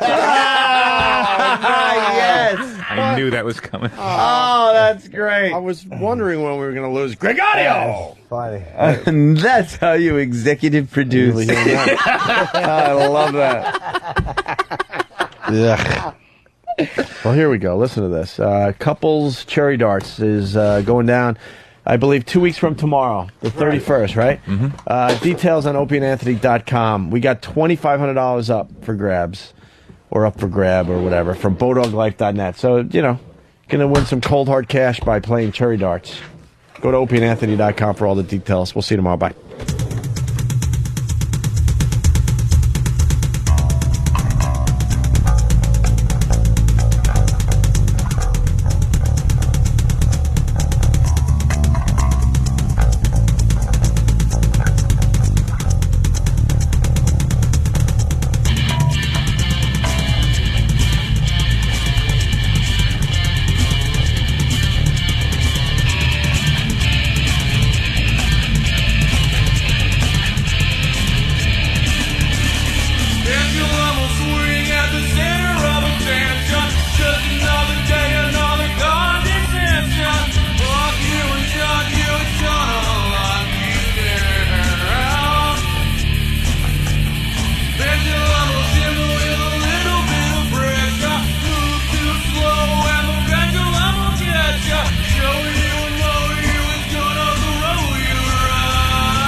Control.